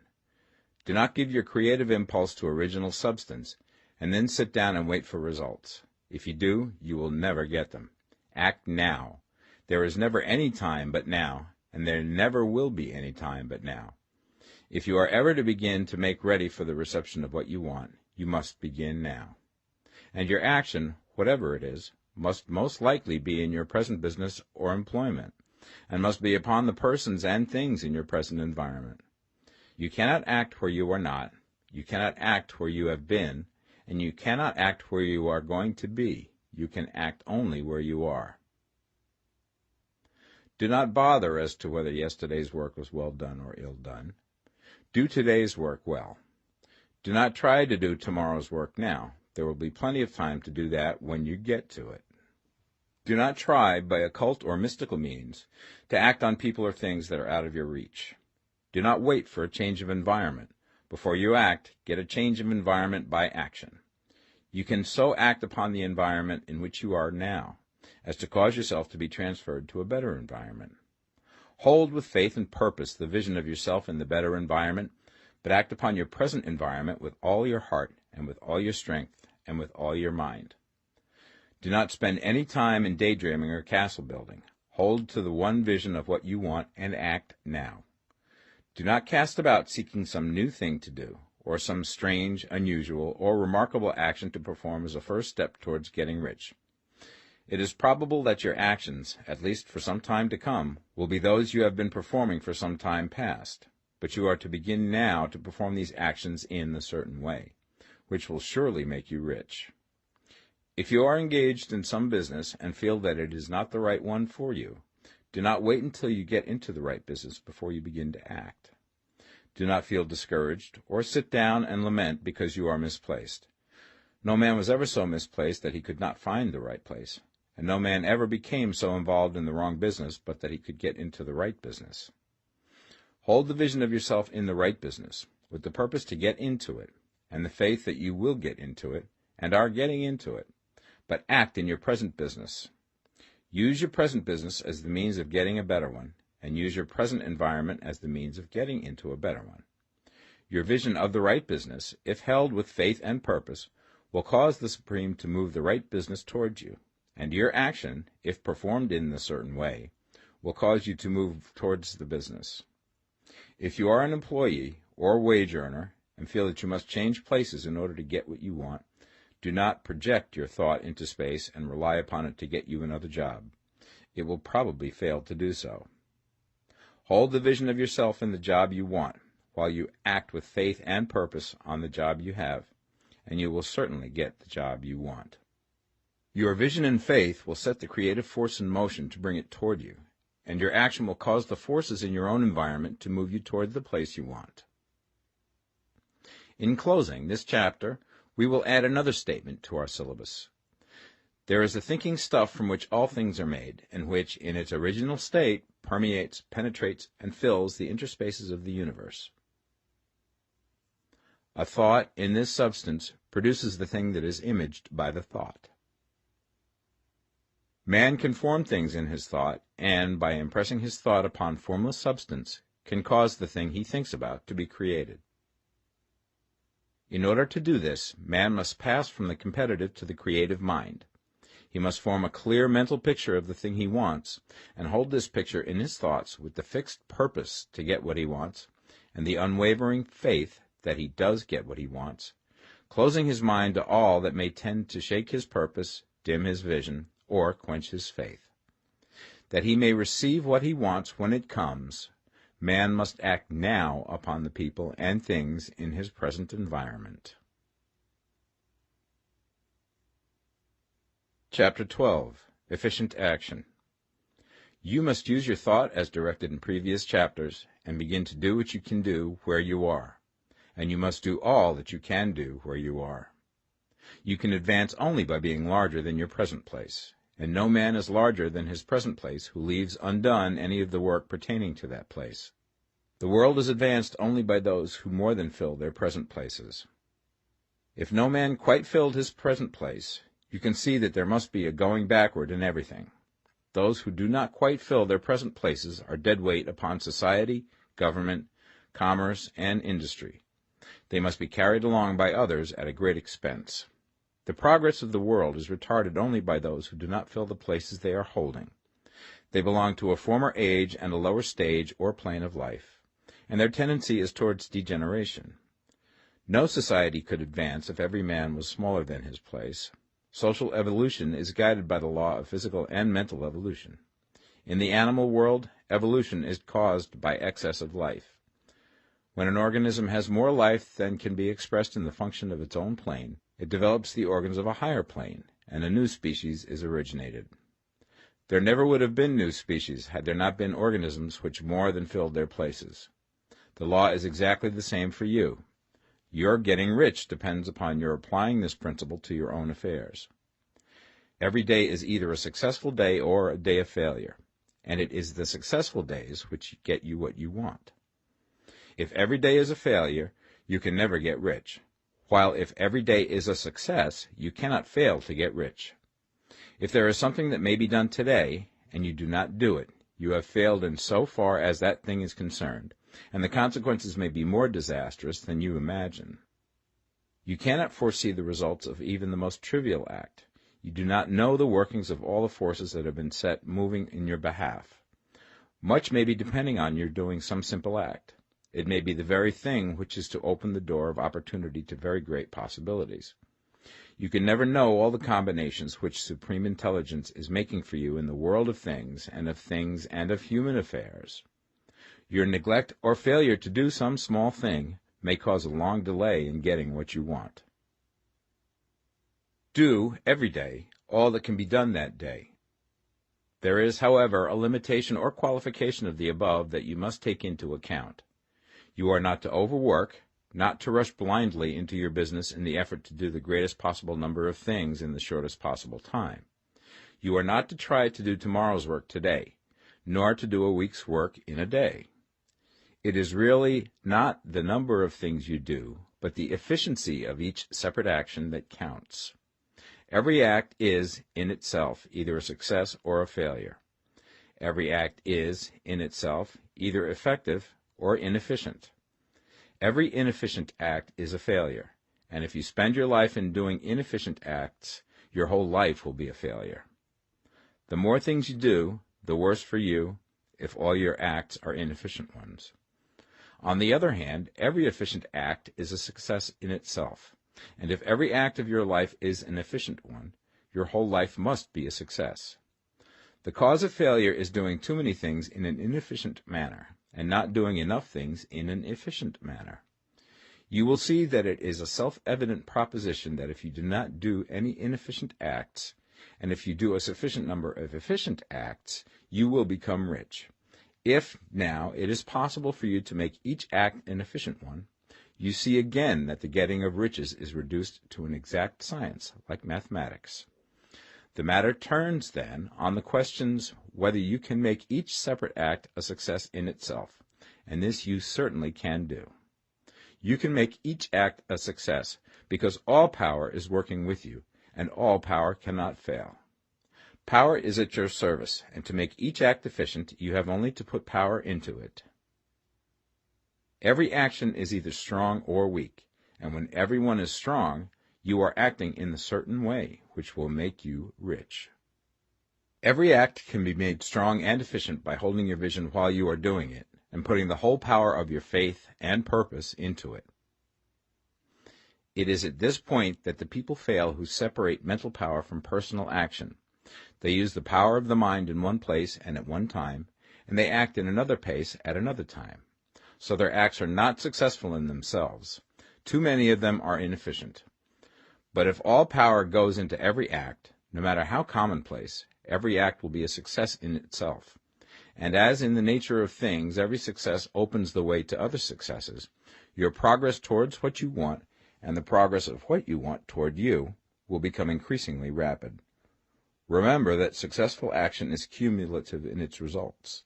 Since the desire for more life is inherent in all things, when a man begins to move towards larger life, more things attach themselves to him, and the influence of his desire is multiplied. Do, every day, all that you can do that day, and do each act in an efficient manner.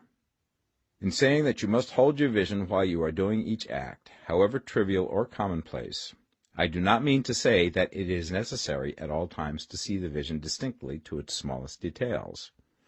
It should be the work of your leisure hours to use your imagination on the details of your vision, and to contemplate them until they are firmly fixed upon memory. If you wish speedy results, spend practically all your spare time in this practice. By continuous contemplation you will get the picture of what you want, even to the smallest details, so firmly fixed upon your mind and so completely transferred to the mind of formless substance, that in your working hours you need only to mentally refer to the picture to stimulate your faith and purpose, and cause your best effort to be put forth. Contemplate your picture in your leisure hours until your consciousness is so full of it that you can grasp it instantly.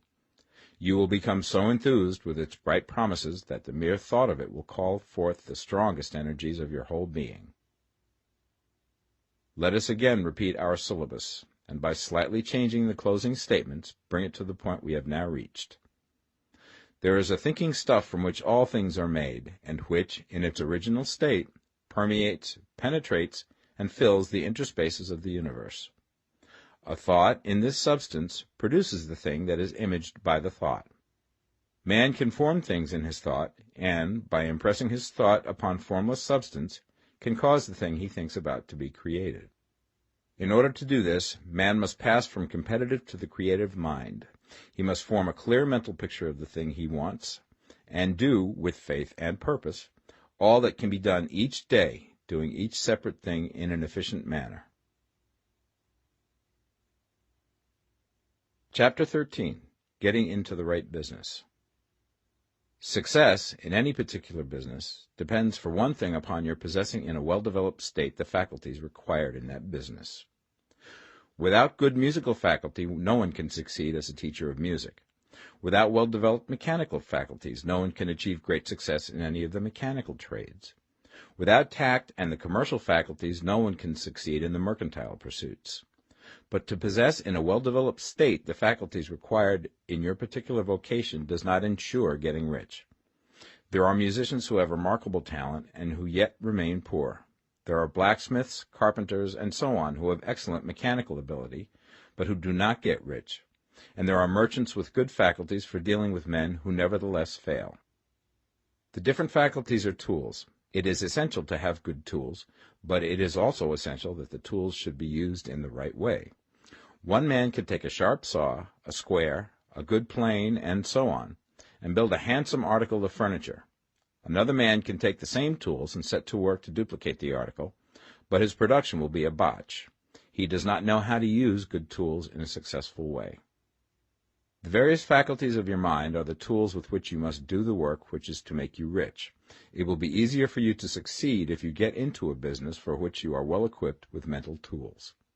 Generally speaking, you will do best in that business which will use your strongest faculties, the one for which you are naturally best fitted. But there are limitations to this statement also. No man should regard his vocation as being irrevocably fixed by the tendencies with which he was born. You can get rich in any business, for if you have not the right talent you can develop that talent. It merely means that you will have to make your tools as you go along, instead of confining yourself to the use of those with which you were born. It will be easier for you to succeed in a vocation for which you already have the talent in a well-developed state, but you can succeed in any vocation, for you can develop any rudimentary talent, and there is no talent of which you have not at least the rudiment. You will get rich most easily in point of effort if you do that for which you are best fitted, but you will get rich most satisfactorily if you do that which you want to do. Doing what you want to do is life, and there is no real satisfaction in living if we are compelled to be forever doing something which we do not like to do, and can never do what we want to do. And it is certain that you can do what you want to do. The desire to do it is proof that you have within you the power which can do it. Desire is a manifestation of power. The desire to play music is the power which can play music seeking expression and development. The desire to invent mechanical devices is the mechanical talent seeking expression and development. When there is no power, either developed or undeveloped, to do a thing, there is never any desire to do that thing. And where there is strong desire to do a thing, it is certain proof that the power to do it is strong, and only requires to be developed and applied in the right way. All things else being equal, it is best to select the business for which you have the best developed talent. But if you have a strong desire to engage in any particular line of work, you should select that work as the ultimate end at which you aim. You can do what you want to do, and it is your right and privilege to follow the business or avocation which will be most congenial and pleasant. You are not obliged to do what you do not like to do, and should not do it except as a means to bring you to the doing of the thing you want to do. If there are past mistakes whose consequences have placed you in an undesirable business or environment, you may be obliged for some time to do what you do not like to do. If you feel that you are not in the right vocation, do not act too hastily in trying to get into another one. The best way, generally, to change business or environment is by growth. Do not be afraid to make a sudden and radical change if the opportunity is presented, and you feel, after careful consideration, that it is the right opportunity. But never take sudden or radical action when you are in doubt as to the wisdom of doing so. There is never any hurry on the creative plane, and there is no lack of opportunity. When you get out of the competitive mind, you will understand that you never need to act hastily. No one else is going to beat you to the thing you want to do. There is enough for all. If one space is taken, another and a better one will be opened for you a little further on. There is plenty of time. When you are in doubt, wait. Fall back on the contemplation of your vision, and increase your faith and purpose. And by all means, in times of doubt and indecision, cultivate gratitude. A day or two spent in contemplating the vision of what you want, and in earnest thanksgiving that you are getting it, will bring your mind into such close relationship with the Supreme that you will make no mistake when you do act. There is a mind which knows all there is to know, and you can come into close unity with this mind by faith and the purpose to advance in life, if you have deep gratitude. Mistakes come from acting hastily, or from acting in fear or doubt, or in forgetfulness of the right motive, which is more life to all and less to none. As you go on in the certain way, opportunities will come to you in increasing number, and you will need to be very steady in your faith and purpose, and to keep in close touch with the all-mind by reverent gratitude. Do all that you can do in a perfect manner every day, but do it without haste, worry, or fear. Go as fast as you can, but never hurry. Remember that in the moment you begin to hurry, you cease to be a creator and become a competitor. You drop back upon the old plane again. Whenever you find yourself hurrying, call a halt. Fix your attention on the mental image of the thing you want, and begin to give thanks that you are getting it. The exercise of gratitude will never fail to strengthen your faith and renew your purpose. Chapter 14. The Impression of Increase. Whether you change your vocation or not, your actions for the present must be those pertaining to the business in which you are now engaged. You can get into the business you want by making constructive use of the business you are already established in, by doing your daily work in a certain way. And in so far as your business consists in dealing with other men, whether personally or by letter, the key thought of all your efforts must be to convey to their minds the impression of increase. Increase is what all men and women are seeking. It is the urge of the formless intelligence within them, seeking fuller expression. The desire for increase is inherent in all nature. It is the fundamental impulse of the universe. All human activities are based on the desire for increase. People are seeking more food, more clothes, better shelter, more luxury, more beauty, more knowledge, more pleasure. Increase in something, more life. Every living thing is under this necessity for continuous advancement. Where increase of life ceases, dissolution and death set in at once.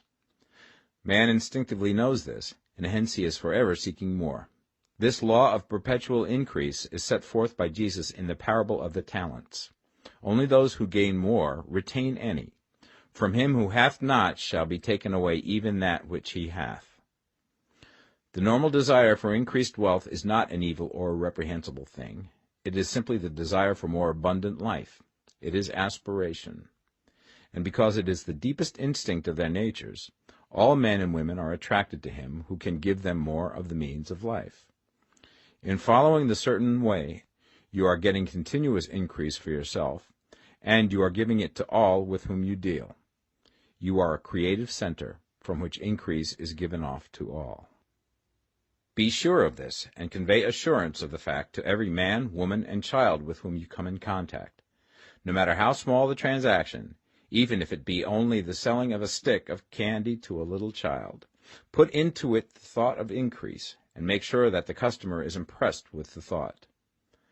Convey the impression of advancement with everything you do, so that all people shall receive the impression that you are an advancing man, and that you advance all who deal with you. Even to the people whom you meet in a social way, without any thought of business, and to whom you do not try to sell anything, give the thought of increase. You can convey this impression by holding the unshakable faith that you, yourself, are in the way of increase, and by letting this faith inspire, fill, and permeate every action. Do everything that you do in the firm conviction that you are an advancing personality, and that you are giving advancement to everybody. Feel that you are getting rich, and that in doing so you are making others rich, and conferring benefits to all. Do not boast or brag of your success, or talk about it unnecessarily. True faith is never boastful. Wherever you find a boastful person, you find one who is secretly doubtful and afraid. Simply feel the faith, and let it work out in every transaction. Let every act and tone and look express the quiet assurance that you are getting rich, that you are already rich. Words will not be necessary to communicate this feeling to others. They will feel the sense of increase when in your presence, and will be attracted to you again. You must so impress others that they will feel that in associating with you they will get increase for themselves. See that you give them a use value greater than the cash value you are taking from them. Take an honest pride in doing this, and let everybody know it, and you will have no lack of customers. People will go where they are given increase, and the Supreme, which desires increase in all, and which knows all, will move towards you men and women who have never heard of you. Your business will increase rapidly, and you will be surprised at the unexpected benefits which will come to you. You will be able from day to day to make larger combinations, secure greater advantages, and to go on into a more congenial vocation if you desire to do so. You must never lose sight of your vision of what you want, or your faith and purpose to get what you want. Let me here give you another word of caution in regards to motives. Beware of the insidious temptation to seek for power over other men. Nothing is so pleasant to the unformed or partially developed mind as the exercise of power or dominion over others. The desire to rule for selfish gratification has been the curse of the world. For countless ages, kings and lords have drenched the earth with blood in their battles to extend their dominions, this not to seek more life for all, but to get more power for themselves. Today, the main motive in the business and industrial world is the same. Men marshal their armies of dollars and lay waste the lives and hearts of millions in the same mad scramble for power over others. Commercial kings, like political kings, are inspired by the lust for power. Jesus saw in this desire for mastery the moving impulse of that evil world he sought to overthrow. Read the 23rd chapter of Matthew and see how he pictures the lust of the Pharisees to be called master, to sit in the high places, to domineer over others, and to lay burdens on the backs of the less fortunate. And note how he compares this lust for dominion with the brotherly seeking for the common good to which he calls his disciples. Look out for the temptation to seek for authority, to become a master, to be considered as one who is above the common herd, to impress others by lavish display, and so on. The mind that seeks for mastery over others is the competitive mind, and the competitive mind is not the creative one. In order to master your environment and your destiny, it is not at all necessary that you should rule over your fellow men, and, indeed, when you fall into the world's struggle for the high places, you begin to be conquered by fate and environment, and your getting rich becomes a matter of chance and speculation. Beware the competitive mind. No better statement of the principle of creative action can be formulated than the favorite declaration of the late Golden Rule Jones of Toledo. What I want for myself, I want for everybody. Chapter 15. The Advancing Man. What I have said in the last chapter applies as well to the professional man and the wage earner as to the man who is engaged in mercantile business. No matter whether you are a physician, a teacher, or a clergyman, if you can give increase of life to others and make them sensible of the fact, they will be attracted to you and you will get rich. The physician who holds the vision of himself as a great and successful healer, and who works towards the complete realization of that vision with faith and purpose, as described in former chapters, will come into such close touch with the source of life that he will be phenomenally successful. Patients will come to him in throngs. No one has a greater opportunity to carry into effect the teaching of this book than the practitioner of medicine. It does not matter to which of the various schools he may belong, for the principle of healing is common to all of them, and may be reached by all alike. The advancing man in medicine, who holds to a clear mental image of himself as successful, and who obeys the laws of faith, purpose, and gratitude, will cure every curable disease he undertakes, no matter what remedies he may use. In the field of religion, the world cries out for the clergyman who can teach his hearers the true science of abundant life. He who masters the details of the science of getting rich, together with the allied sciences of being well, of being great, and of winning love, and who teaches these details from the pulpit, will never lack for a congregation. This is the gospel that the world needs. It will give increase of life, and men will hear it gladly, and will give liberal support to the man who brings it to them. What is now needed is a demonstration of the science of life from the pulpit. We want preachers who can not only tell us how, but who, in their own persons, will show us how. We need the preacher who will himself be rich, healthy, great, and beloved, to teach us how to attain to these things, and when he comes he will find a numerous and loyal following. The same is true of the teacher who can inspire the children with the faith and purpose of the advancing life. He will never be out of a job, and any teacher who has this faith and purpose can give it to his pupils. He cannot help giving it to them if it is part of his own life and practice. What is true of the teacher, preacher, and physician is true of the lawyer, dentist, real estate man, insurance agent, of everybody. The combined mental and personal action I have described is infallible. It cannot fail. Every man and woman who follows these instructions steadily, perseveringly, and to the letter will get rich.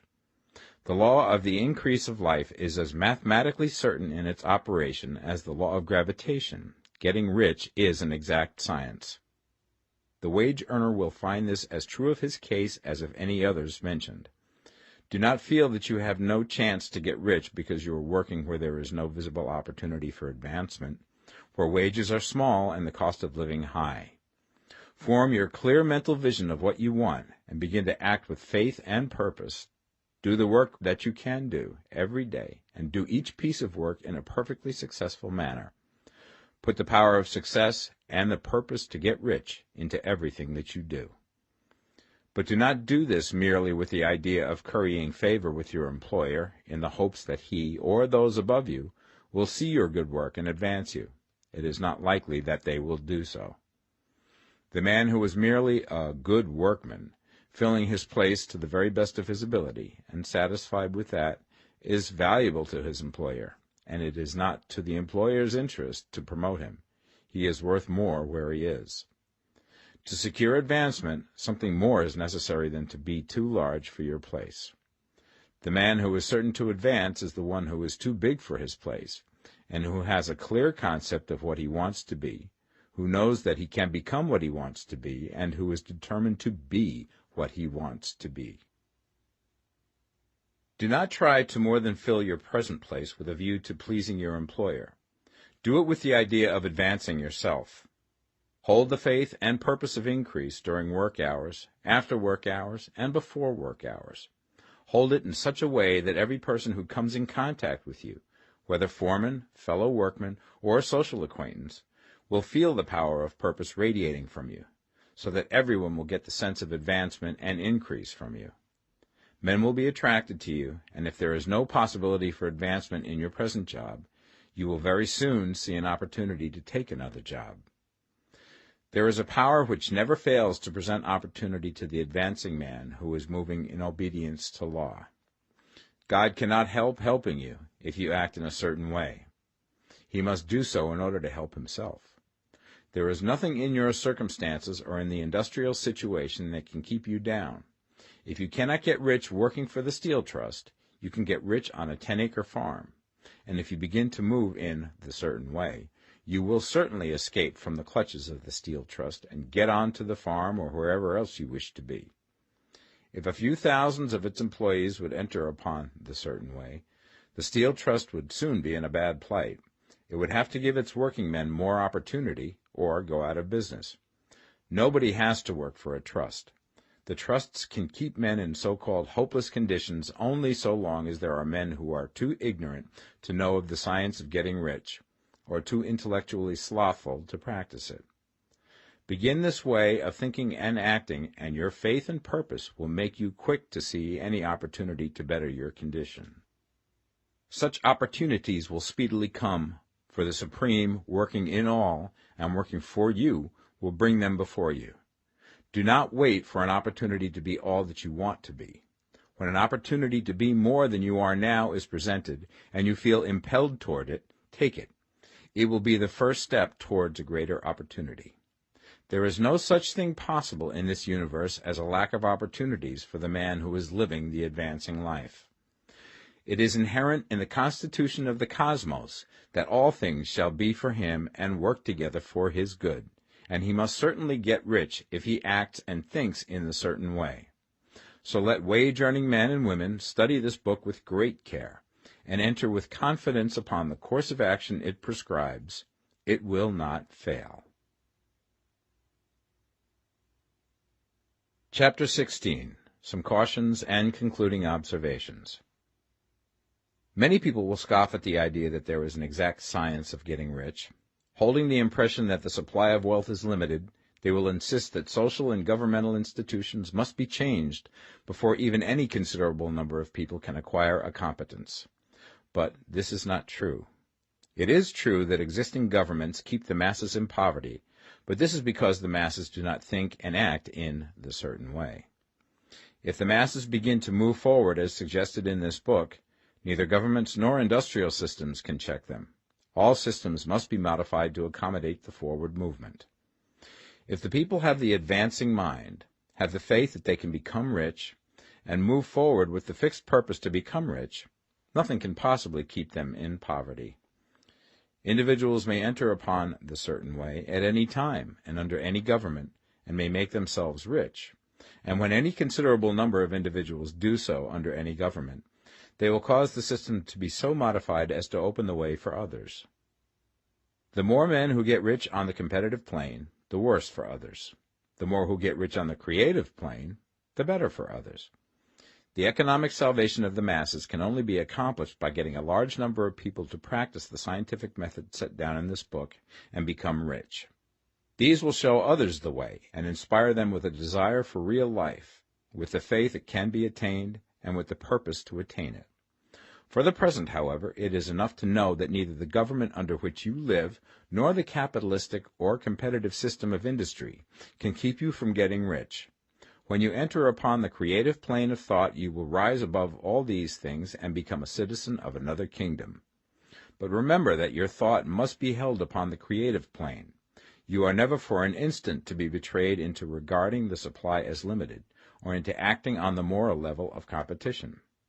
Whenever you do fall into old ways of thought, correct yourself instantly, for when you are in the competitive mind, you have lost the cooperation of the mind of the whole. Do not spend any time in planning as to how you will meet possible emergencies in the future, except as the necessary policies may affect your actions today. You are concerned with doing today's work in a perfectly successful manner, and not with emergencies which may arise tomorrow. You can attend to them as they come.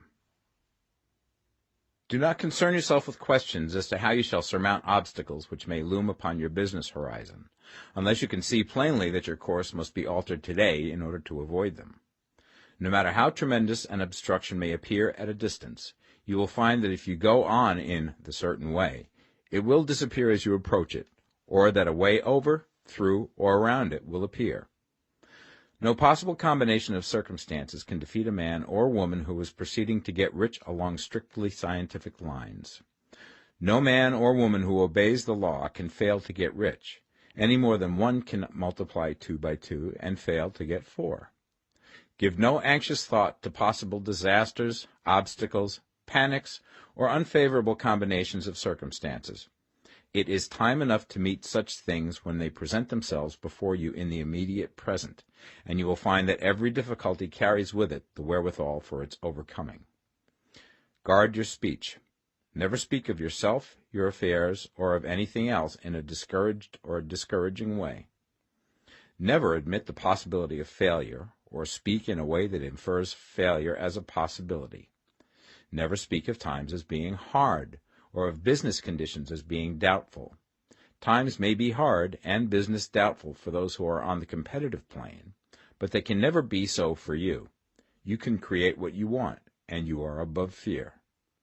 When others are having hard times and poor business, you will find your greatest opportunities. Train yourself to think of and to look upon the world as a something which is becoming, which is growing, and to regard seeming evil as being only that which is undeveloped. Always speak in terms of advancement. To do otherwise is to deny your faith, and to deny your faith is to lose it. Never allow yourself to feel disappointed.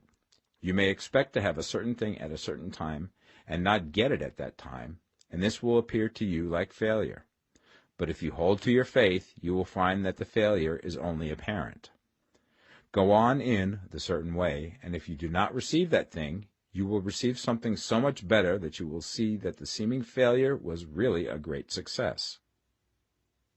A student of this science had set his mind on making a certain business combination which seemed to him at the time to be very desirable. and he worked for some weeks to bring it about. When the crucial time came, the thing failed in a perfectly inexplicable way.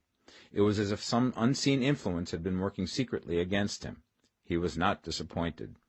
On the contrary, he thanked God that his desire had been overruled, and went steadily on with a grateful mind.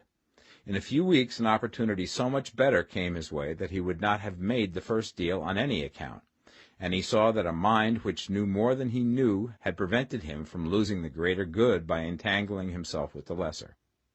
That is the way every seeming failure will work out for you, if you keep your faith, hold to your purpose, have gratitude, and do, every day, all that can be done that day, doing each separate act in a successful manner. When you make a failure, it is because you have not asked for enough. Keep on, and a larger thing than you were seeking will certainly come to you. Remember this. You will not fail because you lack the necessary talent to do what you wish to do. If you go on as I have directed, you will develop all the talent that is necessary to the doing of your work. It is not within the scope of this book to deal with the science of cultivating talent, but it is as certain and simple as the process of getting rich. However, do not hesitate or waver for fear that when you come to any certain place you will fail for lack of ability. Keep right on, and when you come to that place, the ability will be furnished to you. The same source of ability which enabled the untaught Lincoln to do the greatest work in government ever accomplished by a single man is open to you. You may draw upon all the mind there is for wisdom to use in meeting the responsibilities which are laid upon you. Go on in full faith. Study this book. Make it your constant companion until you have mastered all the ideas contained in it. While you are getting firmly established in this faith, you will do well to give up most recreations and pleasure, and to stay away from places where ideas conflicting with these are advanced in lectures or sermons. Do not read pessimistic or conflicting literature, or get into arguments upon the matter. Do very little reading, outside of the writers mentioned in the preface. Spend most of your leisure time in contemplating your vision, and in cultivating gratitude, and in reading this book. It contains all you need to know of the science of getting rich, and you will find all the essentials summed up in the following chapter. Chapter 17. Summary of the Science of Getting Rich. There is a thinking stuff from which all things are made, and which, in its original state, permeates, penetrates, and fills the interspaces of the universe. A thought in this substance produces the thing that is imaged by the thought. Man can form things in his thought, and by impressing his thought upon formless substance can cause the thing he thinks about to be created. In order to do this, man must pass from the competitive to the creative mind, otherwise he cannot be in harmony with the formless intelligence, which is always creative and never competitive in spirit. Man may come into full harmony with the formless substance by entertaining a lively and sincere gratitude for the blessings it bestows upon him. Gratitude unifies the mind of man with the intelligence of substance, so that man's thoughts are received by the formless.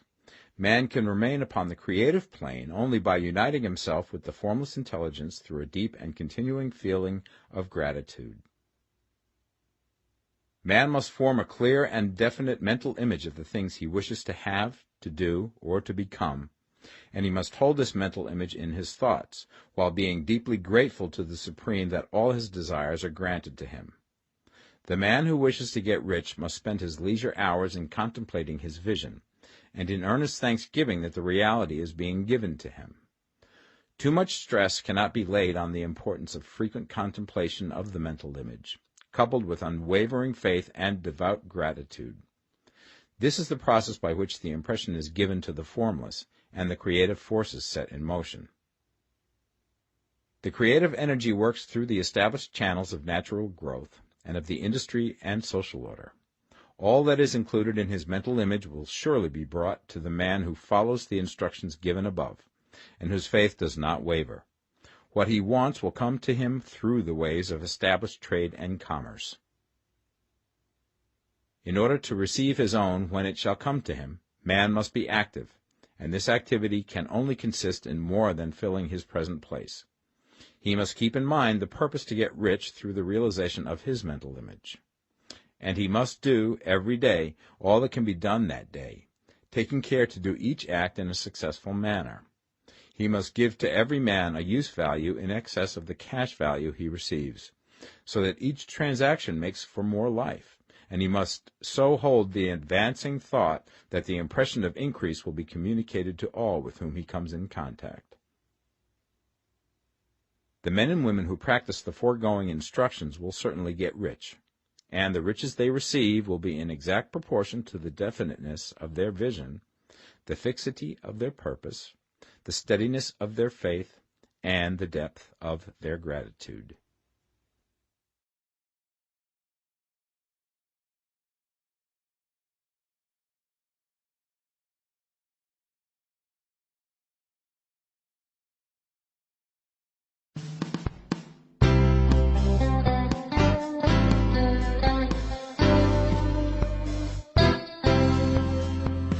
The Science of Getting Rich by Wallace D. Wattles.